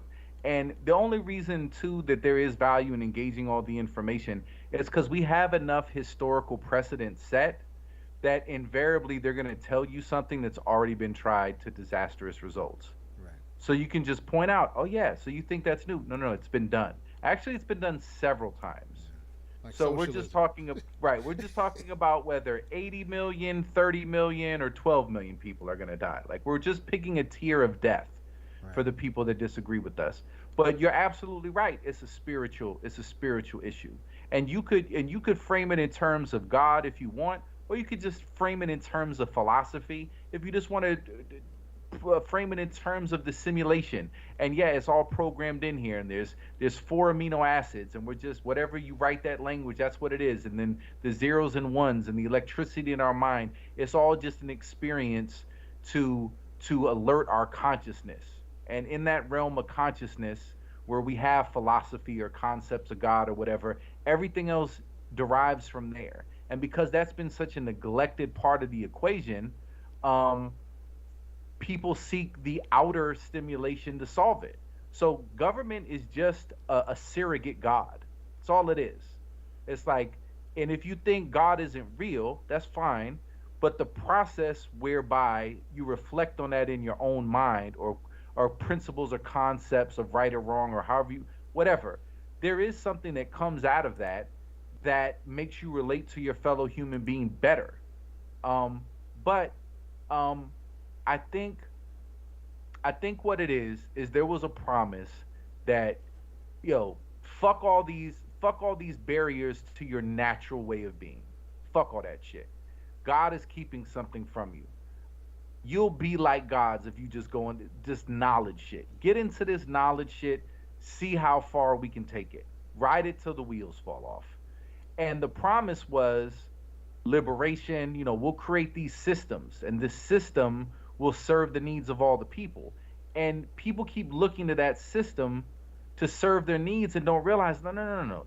Nothing about this gives a fuck about you. Nothing about it gives a fuck about your personal happiness, your personal health. They'll fucking feed you. It's approved by the FDA. It's poison. It's fucking poison. They don't give a fuck about you. But if they can at least get you charged up about shit that doesn't matter, and then do something along those lines, which really furthers their agenda, doesn't help you at all, you'll get the impression that they give a fuck about you. But really, this is just the promise was serve this and it will, or this will be of service to you. If we start organizing human beings in these sophisticated ways, we'll be able to fight wars better, we'll be able to get more grain, we'll be able to do all this shit. We won't be subjected to nature, we'll be able to dominate nature, and look at this great shit we'll be able to do. It's like, yeah, you know what, this does make shit easier. Maybe this is good, maybe this is a blessing. It look at how it's of service to us. But in the end, it's like, no, people at some point just start working to serve the system. That's it. You wake up every day, there's nothing you could do about it. No matter how you want to express your love or your energy or whatever in the world, at some point you got to go through the process. You don't have access to nature. The Garden of Eden model, look, there's trees everywhere. Have what you want. At some point, Babylon was like, bitch, do you have a little gold nugget with my picture on it? If you don't have a picture of my face, you don't get shit. You can't have anything. Anything that nature tried to provide you, you can't have it. Well, I'm on this piece of land. Well, look at this piece of paper. Do you know how to read? Do you know what writing is? I made it up. Made me way more efficient. I'm super sophisticated now. And guess what? We wrote this law that I own this land. So you can't live on this land anymore. And you definitely can't have any of the trees. All right, what do I got to do? What do I got to do to get pictures of your face? You're going to have to fight some wars. You're going to have to man some machines. We got a lot of nefarious, evil, violent shit we want to do. And if you love your family, like you say you love your family, you're going to have to do something. Because you don't get access to any of these trees unless you fucking got a picture of my face. It's like, huh, all right. Well, this is really good at making us more sophisticated and getting us to cooperate for whatever agenda is behind all that shit. But as far as like solving human problems, no, it's not. So there absolutely is no political solution because political systems are not designed to solve the problems of human beings. They're designed to empower the people that have the reins of those human beings and the levers of power so they can enact their agenda. It's how it's always gone. It's how it's always been. There's, like you said, there's no point in human history where that hasn't been the thing, where there's violent, fucked up human beings going around, and most people, they're just trying to live a good life.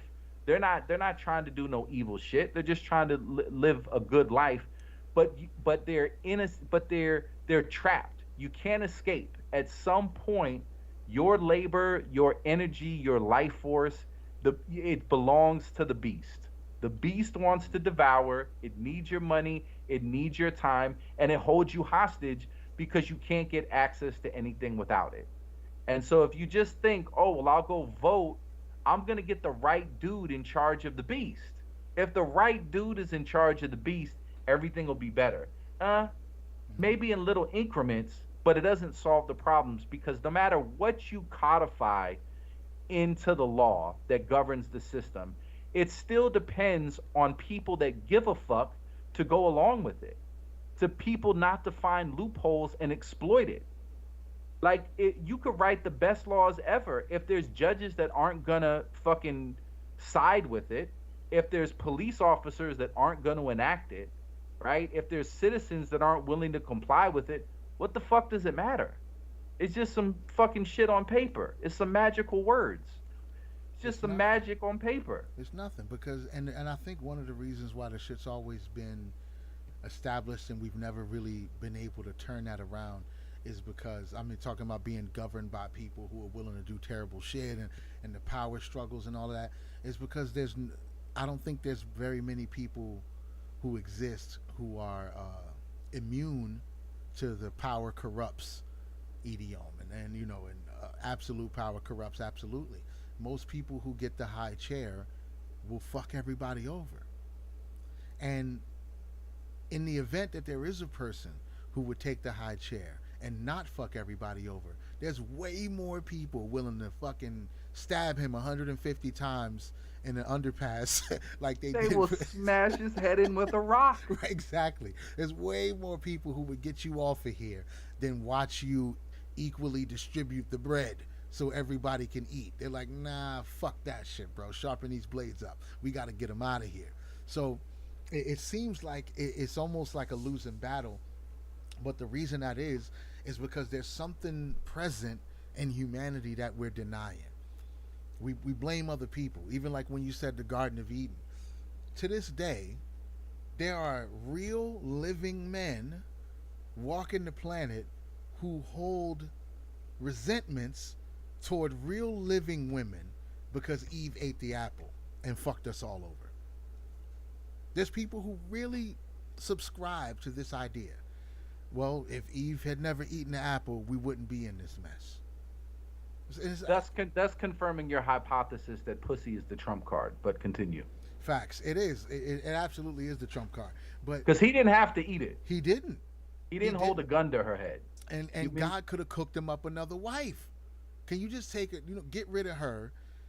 I didn't eat the apple. You just get rid of her. Take another rib if you have to, and just make me one that's a little bit more obedient. Because this one's clearly broken.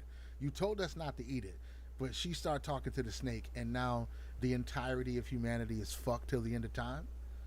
Well, technically, the first one was Lilith. Well, that's like So- hold on so- now. So he this one was actually more demure and obedient, and she still fucked shit up. So God was just trolling Adam, basically.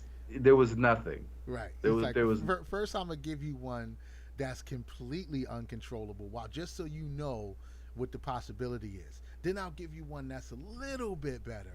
But nah, bro, it's all fuckery. It's all fuckery. Women think it's gonna be solved with a woman president, or more female leadership. Men think it's going to be solved when women are back in their place, in their rightful place of being slave sex furniture that lives in your house and washes your dishes and receives all your emissions. That's what a lot of them think.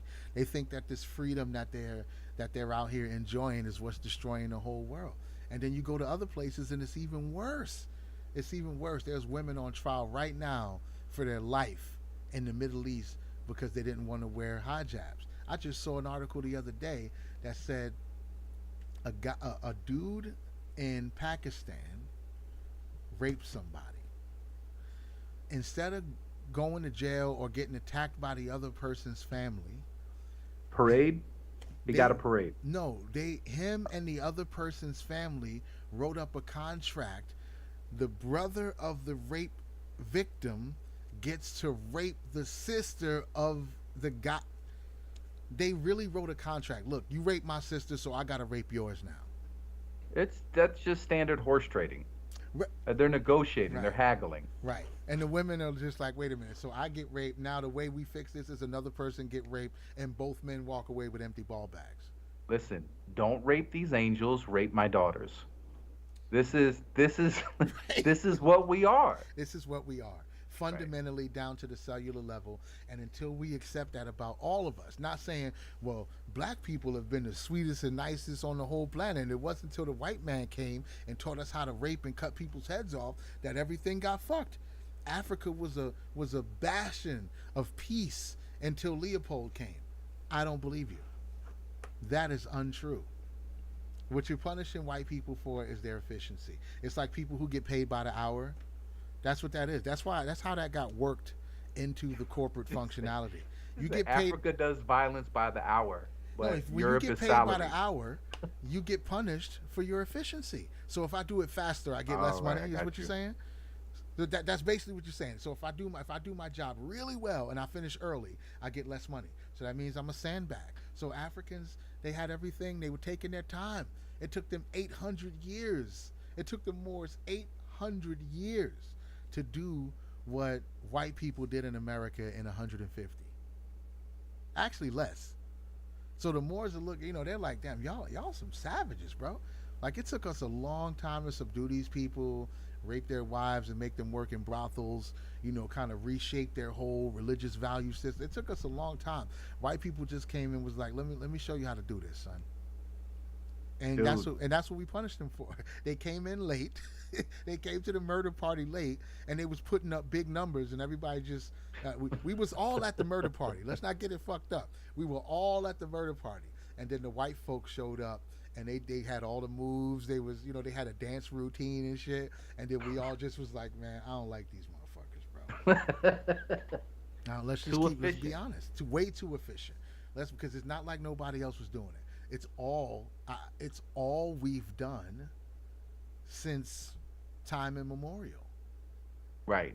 And it's also too just again, it's just very myopic.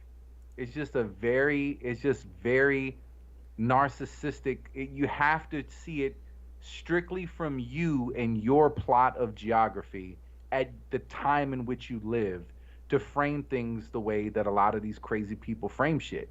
If you if you get that bird's eye view, you start to see a lot of different dynamics. Like, look, Japan got way nicer with the technology than China and Korea was. Right. Guess what Japan did? Fuck y'all. They didn't get over this like they kind of look like us, Nope. but you're not us. Nope. Fuck y'all. Like these are dynamics in humanity, but for us, we're just obsessed with framing all of this shit in very myopic dynamics that are exclusive to us on this period of geography in this epoch of time. Like, but this isn't everything. But that just lets you know, like, yeah, but that's as far as I want to look. Like the entirety of existence can be wrapped up in just this shit that's within my sphere. But yeah, if you zoom out to a broader timeline, you include other cultures, other parts of the world. This seems to be just a perennial reality of humans. Wherever you find humans, one of them is going to be clever enough, and they're going to get really good at killing.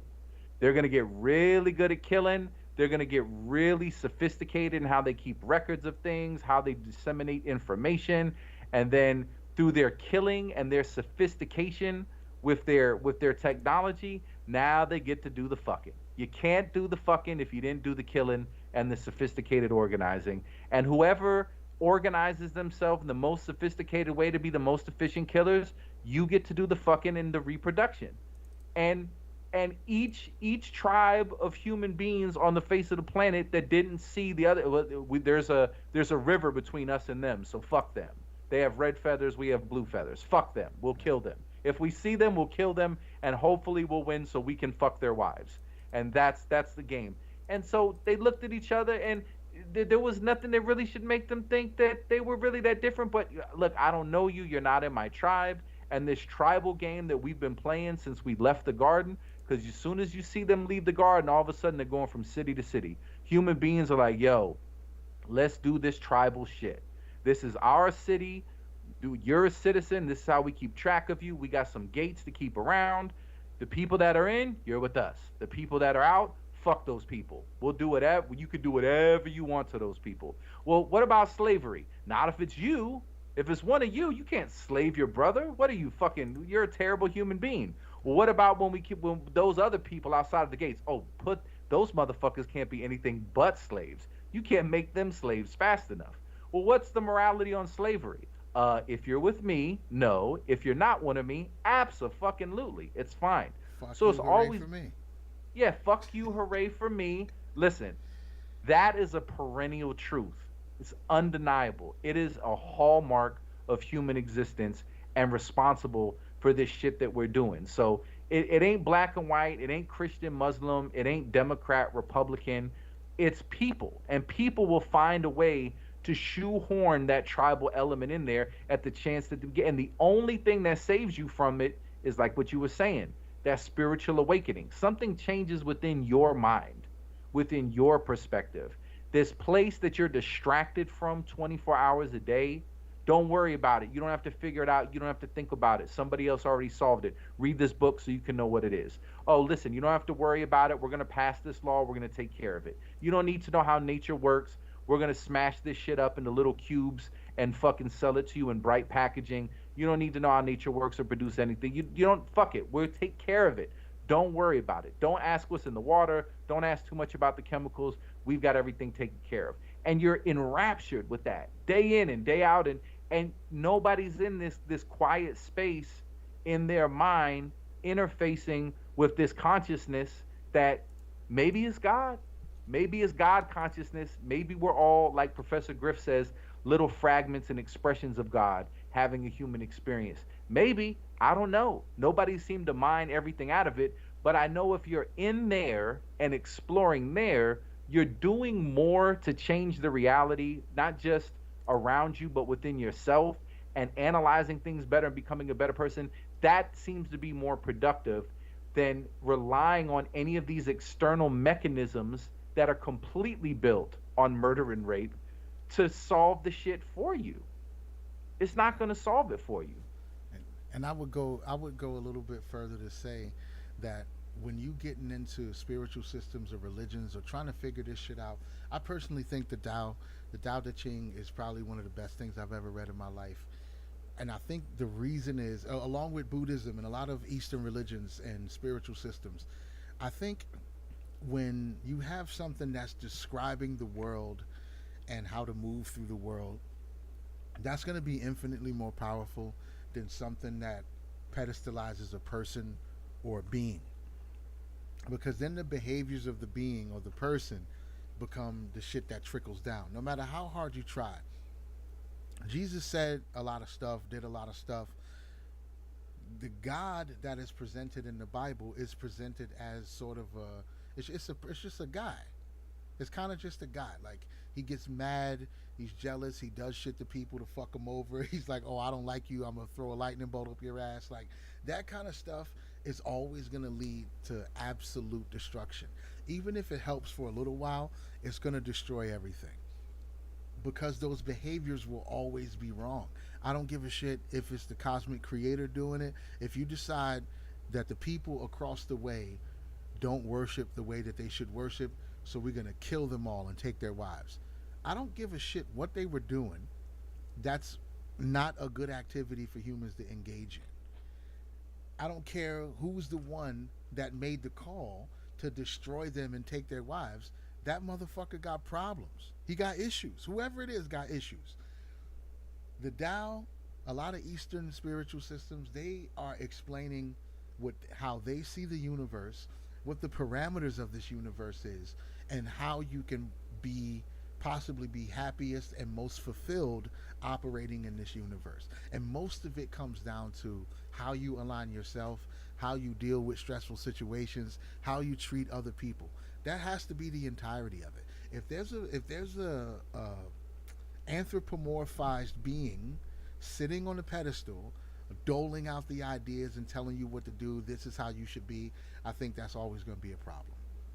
Always, because every iteration that we have of that system fucks people over. The Christians Right. fucked over. The Islam is completely fucked over. Like that one, Islam hasn't had, and I don't want to pick on them, but they just haven't had their renaissance. They don't feel like they need a renaissance.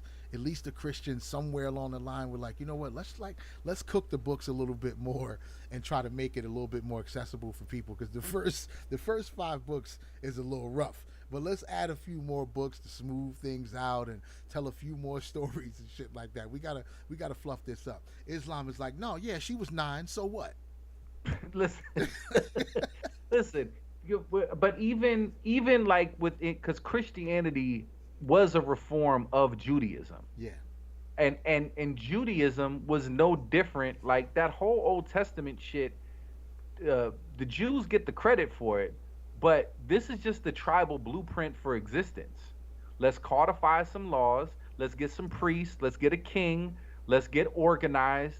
Let's get violent. Let's have a common purpose. Let's have some rituals that bind us, right? So we leave the innocence of the garden and this simplicity of being in balance with nature, and now we're immediately in this arms race. Humanity is in this arm race to have a banner, to be able to fuck up their neighbors better than the next. And so, yeah, that system of law and ritual and severity, it was basically what was responsible for organizing humans during those times. And then you come to a point where people can be a little bit more enlightened. There's this luxury of, like you said, we did all this fucked up shit, but it kind of brought us to this place now where we got some peace and we can reflect. And after that reflection, it's like, you know what? I don't I don't know if we should just be nice to people just because they're of our same genetics. Like maybe brotherhood and kindness is more universal. It's like, wait a minute, nah, this shit is just our shit. What you talking about? You talking about the goyim? Nah, fuck them. No, they're them and we're us. Nah, I don't know. That doesn't seem like God to me. I don't think so. Well, you got to die, dude. This fucking for everybody shit. We're not doing that. You Clearly. got to go. And so yeah, so I yeah and it's another thing too. Like the Tao is like once you try to crystallize it, it's no longer Tao.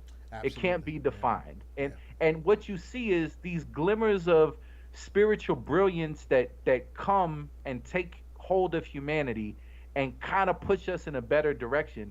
At some point, they get institutionalized, Yeah. and once they're crystallized, it's all fucked up. Yeah. It's gonna And be it tells you that, yeah, the way that can't be weighed. Like the way that can be, if you can write it down on a map, that's not the way. And it's self-referential. It's telling you, like, just because you have this book and you're reading it, just understand that this book that you're reading is not the way. But you can take some ideas and energies and alignment, pointers from here and enact it in your own life, and you'll know when you're in the flow. You know when you're in the flow. Even like you, when you out working in the garden, there's times when you're present in that moment, working in the garden, everything is absolutely beautiful, and then you snap out of it and you're like, fuck, I'm sweating, it's hot, oh, I gotta go back in and get some lemonade and shit. But there's a time when you don't even feel time passing. The work yeah. doesn't feel like work. Sometimes you throw in that shovel and it's like, oh, my fucking back. There's other time when you've been digging for 10 minutes and forgot that 10 minutes have passed. That's what it's talking about, being in the flow, in the moment, and you've committed these things to memory in a way that they become second nature. It's not something that you try to do. You don't try to blink your eyes. You don't try to breathe for most of the time. But these are things that just happen because of our physiology, and that's what the Tao is. If once you teach yourself these ideas, they start to just manifest. They start to come out. There's going to be times when you try to change your alignment, and when you're driving, somebody's going to do something stupid in the car in front of you, and you're going to go, "This okay? I'm not going to cuss the guy out. Maybe he's having a bad day," and that's when you're trying, which is part of the effort, right? There's going to be other times where somebody cuts you off and it doesn't even cross your mind to get angry. You don't even have to say, oh, well, let me just stay calm, because you just do. And that's the way. You know what I'm saying? But it takes a lot of work and a lot of effort to get there, because you got to build new neural pathways, because everything that we've been feeding ourselves intergenerationally, but especially in our own lives, the things we've been feeding ourselves is these quick paths to anxiety, to anger, to being pissed, to judgment. It's so quick. So you got all the neural pathways to be a really fucking angry driver. It's going to take time for you to build new neural pathways to where you stay calm and just kind of flow. So I think it might be, for me anyway, I think it's one of the best things that describe the feelings and the ideas that come to me when I'm in a trip, when I'm in a really deep trip. You understand that this dimension is, the third dimension is built for conflict and resistance and tug of war to some degree. That's just what exists here, right? Like you just have to deal with it. There's never been in any group of humans, any iteration of existence that's found complete and total Zen peace. Like even the monks, it took them time to get to where they got to. They weren't just born and were completely zenned out their whole life and then died in a peaceful meditation. It took time to get there. It took some breaking for them to open up that new version of themselves. So that's just what this dimension is for. It's very likely, and you understand that sometime when you in those deep psychedelic trips, you don't even try to pull it apart anymore. You just get it. But as soon as you get back, and the world is pressing against you and everything is the way it is, you understand that it takes a lot of work to maintain that shit. And I think if you ever really just got it, like if it ever really cemented itself onto you, you probably just burst into particles anyway. Like at the end of Powder, dude just was like, I'm sick of this world. I'm just gonna get struck by lightning and become particles. Now I'm everything. And I think that's what would happen if you ever really truly got it. You don't belong here anymore, because you can't keep it. It's fleeting. It's gonna go through your fingers, and then you're gonna be back to the old bullshit.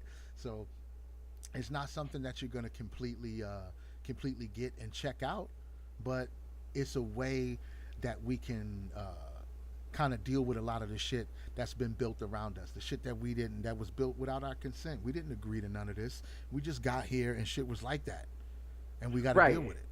And even beyond just the things between humans, I mean, life itself. Yeah, yeah. There's billions of sperm. Only one is getting there. Right. They're in conflict with one another. There's the way that our DNA, we carry retroviruses. Like there's a system of getting strengthened by confronting diseases, and the diseases just want to live. And by them just wanting to live, they change the way that we operate, and we Yeah. carry that signature in our genetic code like forever. Like it's all in there. And so like everything about biological life is struggle. It is struggle and it is conflict.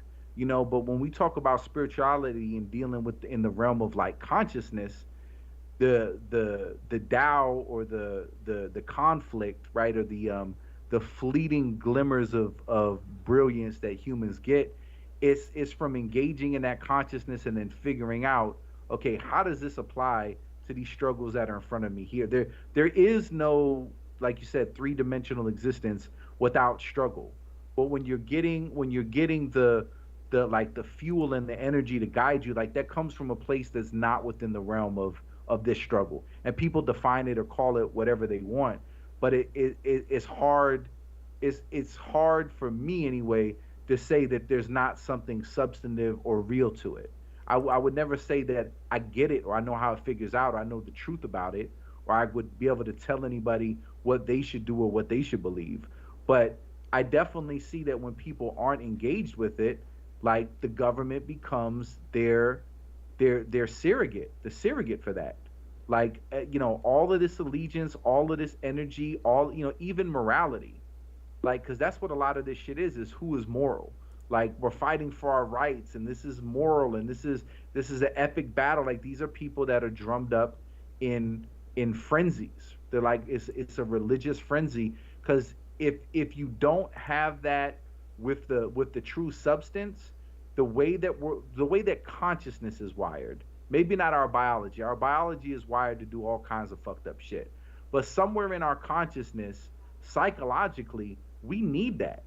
Like Yeah. we need to interface with that. And if we've already made the decision, like there is no God consciousness, or there is no God, or there is no spirituality, all that exists is what we can see, then the only thing that you can really replace with that is the government, is the system of meat trinkets, and being five decisions away from everything collapsing.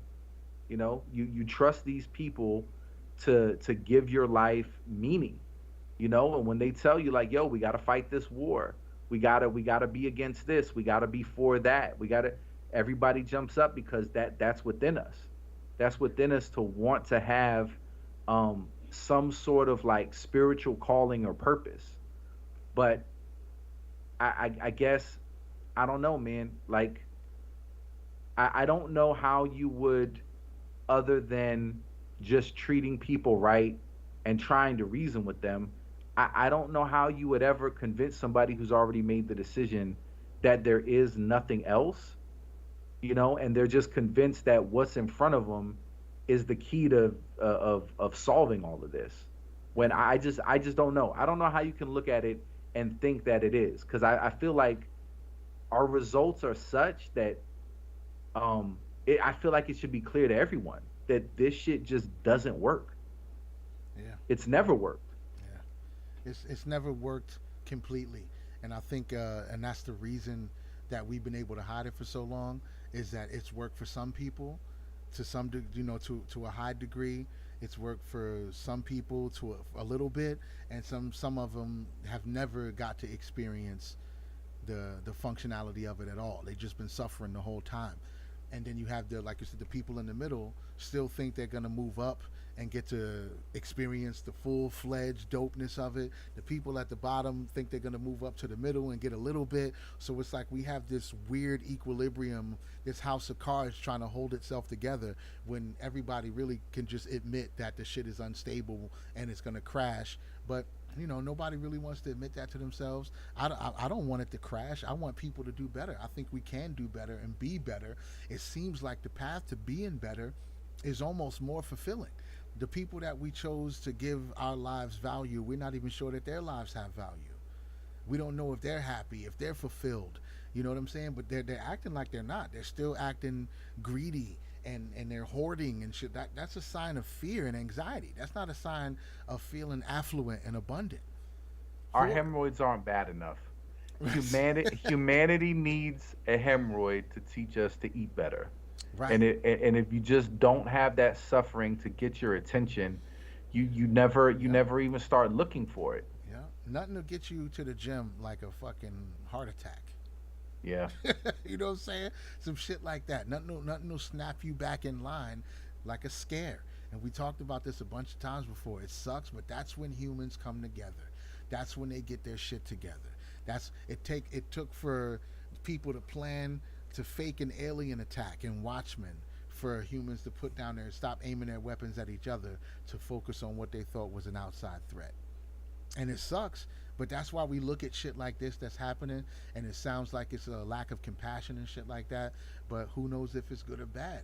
I can't say that these last few political things that took place, I can't say that this doesn't lead us to closer to harmony with each other. There's no way of knowing. There's no way of knowing. This could be the thing that gets people in a different. This could be the thing that This teaches. is the horse. This is the Right, free horse. right. It is. So I'm not mad. You know, it sucks. It looks like it sucks for a lot of people, and of course, my whole alignment is to minimize suffering. You know, just to so we don't have to have an itemized list of what we want to do as philanthropists or nothing like that. We don't have to have an itemized list. Things that minimize suffering overall are things that I'm interested in. It seems like sometime those actual moments of suffering can lead people to the realizations that they need to have about themselves. The hero's journey is not complete until he's at rock bottom. You can't rise without having fallen. It doesn't exist in any other way. The way you know that you're worthy is by questioning your own worthiness. Right? We don't want the guy who's like, hell yeah, I'm worthy. Make me the king. You want the person that's like, I don't know if I can handle this. Am I the right person to be king? That seems like the better choice than the one who's like, nah, fuck that. Give me the crown, son. I got this. You might be a problem. You might be a problem. So this is how this dimension manifests itself. These are the parameters that we have to deal with. You can't separate the heads from the tails. It's just a coin. It's both sides. And if you do manage to find a way to split it in half, it's not a complete coin anymore. It's something else now. So we got to figure out a way to integrate these struggles and use them in our benefit to propel us to the next stage of our evolution, whatever that is, however that manifests itself. But being better seems like the foundational idea.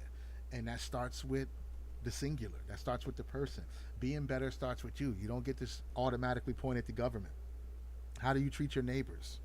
How do you treat people who disagree with you online? Do you call them racist, bigot, faggots? or do you just want to have a conversation and figure out a way to move forward amicably? Like if that's really not in your spirit, if that's not in your alignment, then how can you blame anybody for doing what they do if they all act like that? So fuck it. Like I said, I'm just gonna sit here and I'm gonna maintain my peace. I'm gonna protect it. I'm gonna keep having my psychedelic moments that bring me into these spaces, and that's where I understand shit the most. Because, like you said, you can read the Tao, you can read these books, you can do the spiritual exercises, you can do the meditation and shit like that. But the real world is waiting for you. It's waiting for you to step outside. It's gonna give you a reason to unravel everything that you just tried to build for yourself.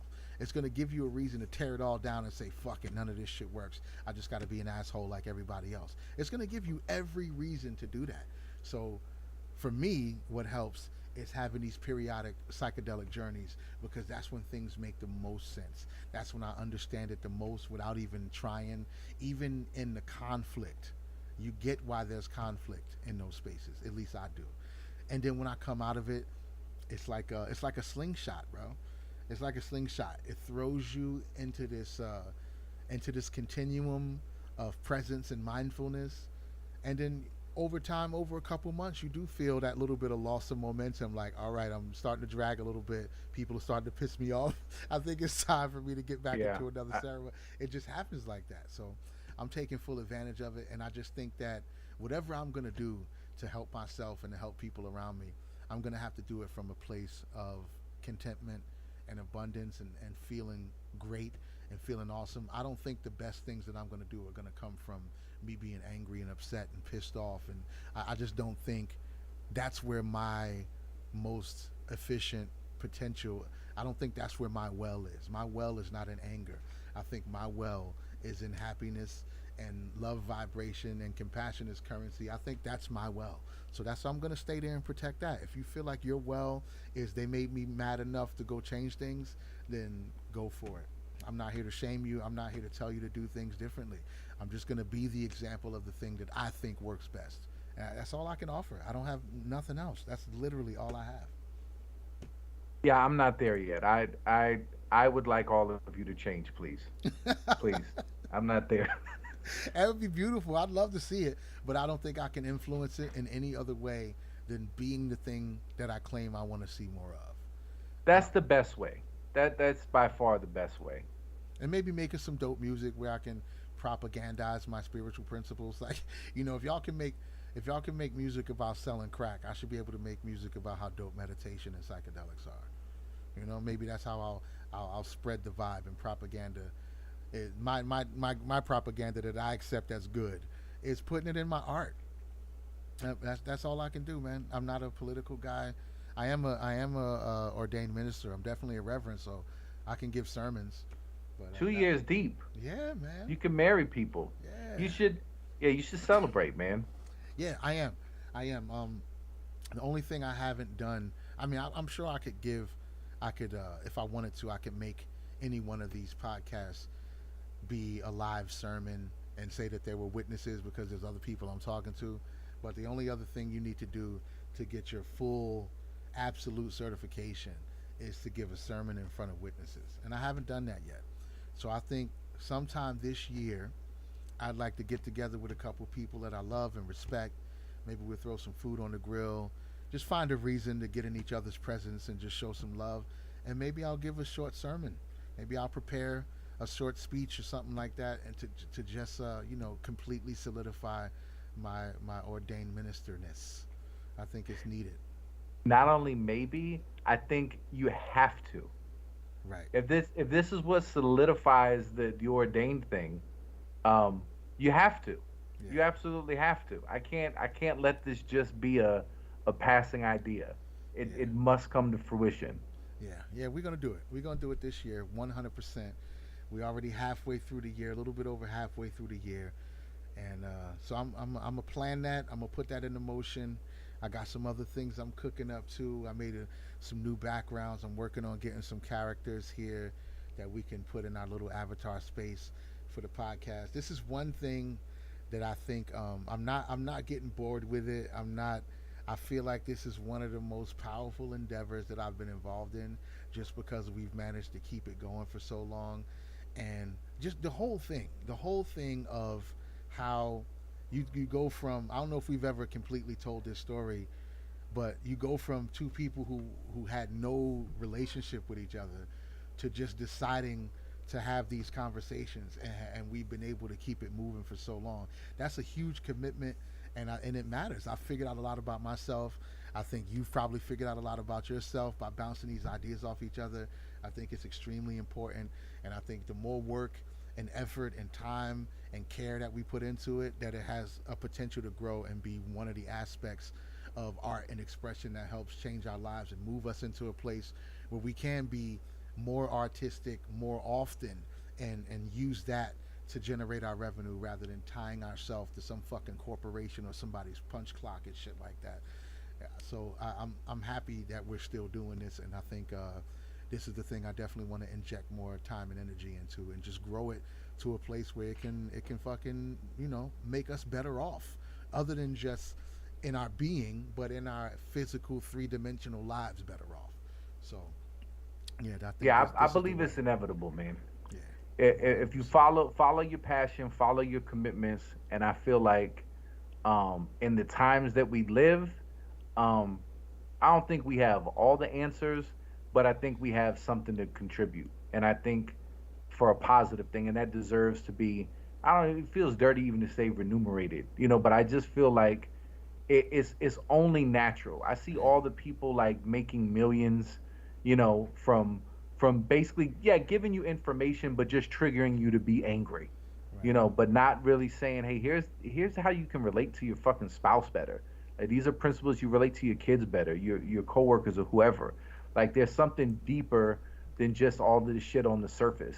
And so I don't know, man. I feel like out of all the perspectives that get thrown about or bandied about or whatnot, I feel like some of the collective conclusions we've been able to cultivate in this cult endeavor, I feel like they'll stand the test of time. I would put them on in any argument. I would just feel like, listen, this is the position we've come up with for these reasons. You tell me why that shit is better, and I'll listen. You can have the flow. You can take as much time as you need, but I feel like it's always going to come back to, like you said, it's fuckery, puritanicalism. The American gumbo of just all of this volatile shit that's been tossed into people's heads. And what we're doing right now is we're living in a culture like, yeah, this is the effects of that.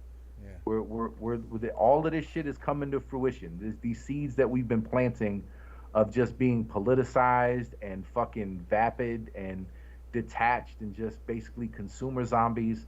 Like, yeah, this is where we've arrived. And I think as more and more people realize how unhappy they are in that space and how unfulfilling it is, I think the things that we're putting out there are just naturally going to seem way more valuable Yeah. by comparison. And compensation is one of the laws of the universe. So there's nothing wrong with providing value. It's like reaping what you sow. We're 100% putting in effort that we don't have to put in to give people something of value that can translate into their lives to some type of betterment. And some of those people will have the ability to say, you know what, I'm gonna throw something back at you. And whether that be support, and there's a lot of different ways to support, whether that's sharing or putting other people onto the show, or just straight up fucking hitting the Cash App or the PayPal or something like that. That's completely acceptable. I think that's honest work. Compensation is a law of the universe. So you give, you get. And I'm open to it. I'm open to receive. So if you listening, holla, holla, holla. You know what I'm saying? Send us some cryptos, hit the Cash App, all of that good shit. We appreciate y'all. And I don't think we got ourselves canceled today. I think, I was a little bit volatile, a little bit hot on the stove, on the grill a little bit, but I think we managed to pull it in to a place where overall the compassion as currency concept is still high on the charts. This is not about celebrating the suffering of people that we disagree with. It's about finding a way that we could all be better off and get closer to the things that we want and need. That's what this shit is about, man. It's just one big experiment in us figuring it out. And part of figuring it out is not waiting around to see somebody trip and fall so you can laugh at them. That's not what this shit is Dolo. about. So, yeah, man. Yeah, I think it's time. I think we did enough for today. I'm gonna go find a meaningless movie to watch. It's probably gonna be Doctor Strange Part 2. I tried to watch it the other day and it wasn't, so I was like, fuck it, I'll let it stream. If I dig it, I dig it. I'm gonna watch me a useless movie, grab a bite to eat, and enjoy the rest of my evening. As you should, sir. As you should. Yeah, And man. thank you for all of your time and your energy and commitment, man. I think you're doing something really beautiful and powerful, man. I appreciate you. I appreciate you, brother. Enjoy the rest of the day, and I'm sure we'll be talking soon. All right, man. Next time we got to get Doobie in for this global warming apocalyptic epic. Yeah, That yeah, that that's must be that's coming mine. up. That's coming up next. Stay tuned next week for the benefits of white slavery. Dola. Peace. Metaphysics is going to have to be the quote unquote religion of tomorrow. If it isn't, you're fucked. Totally and absolutely.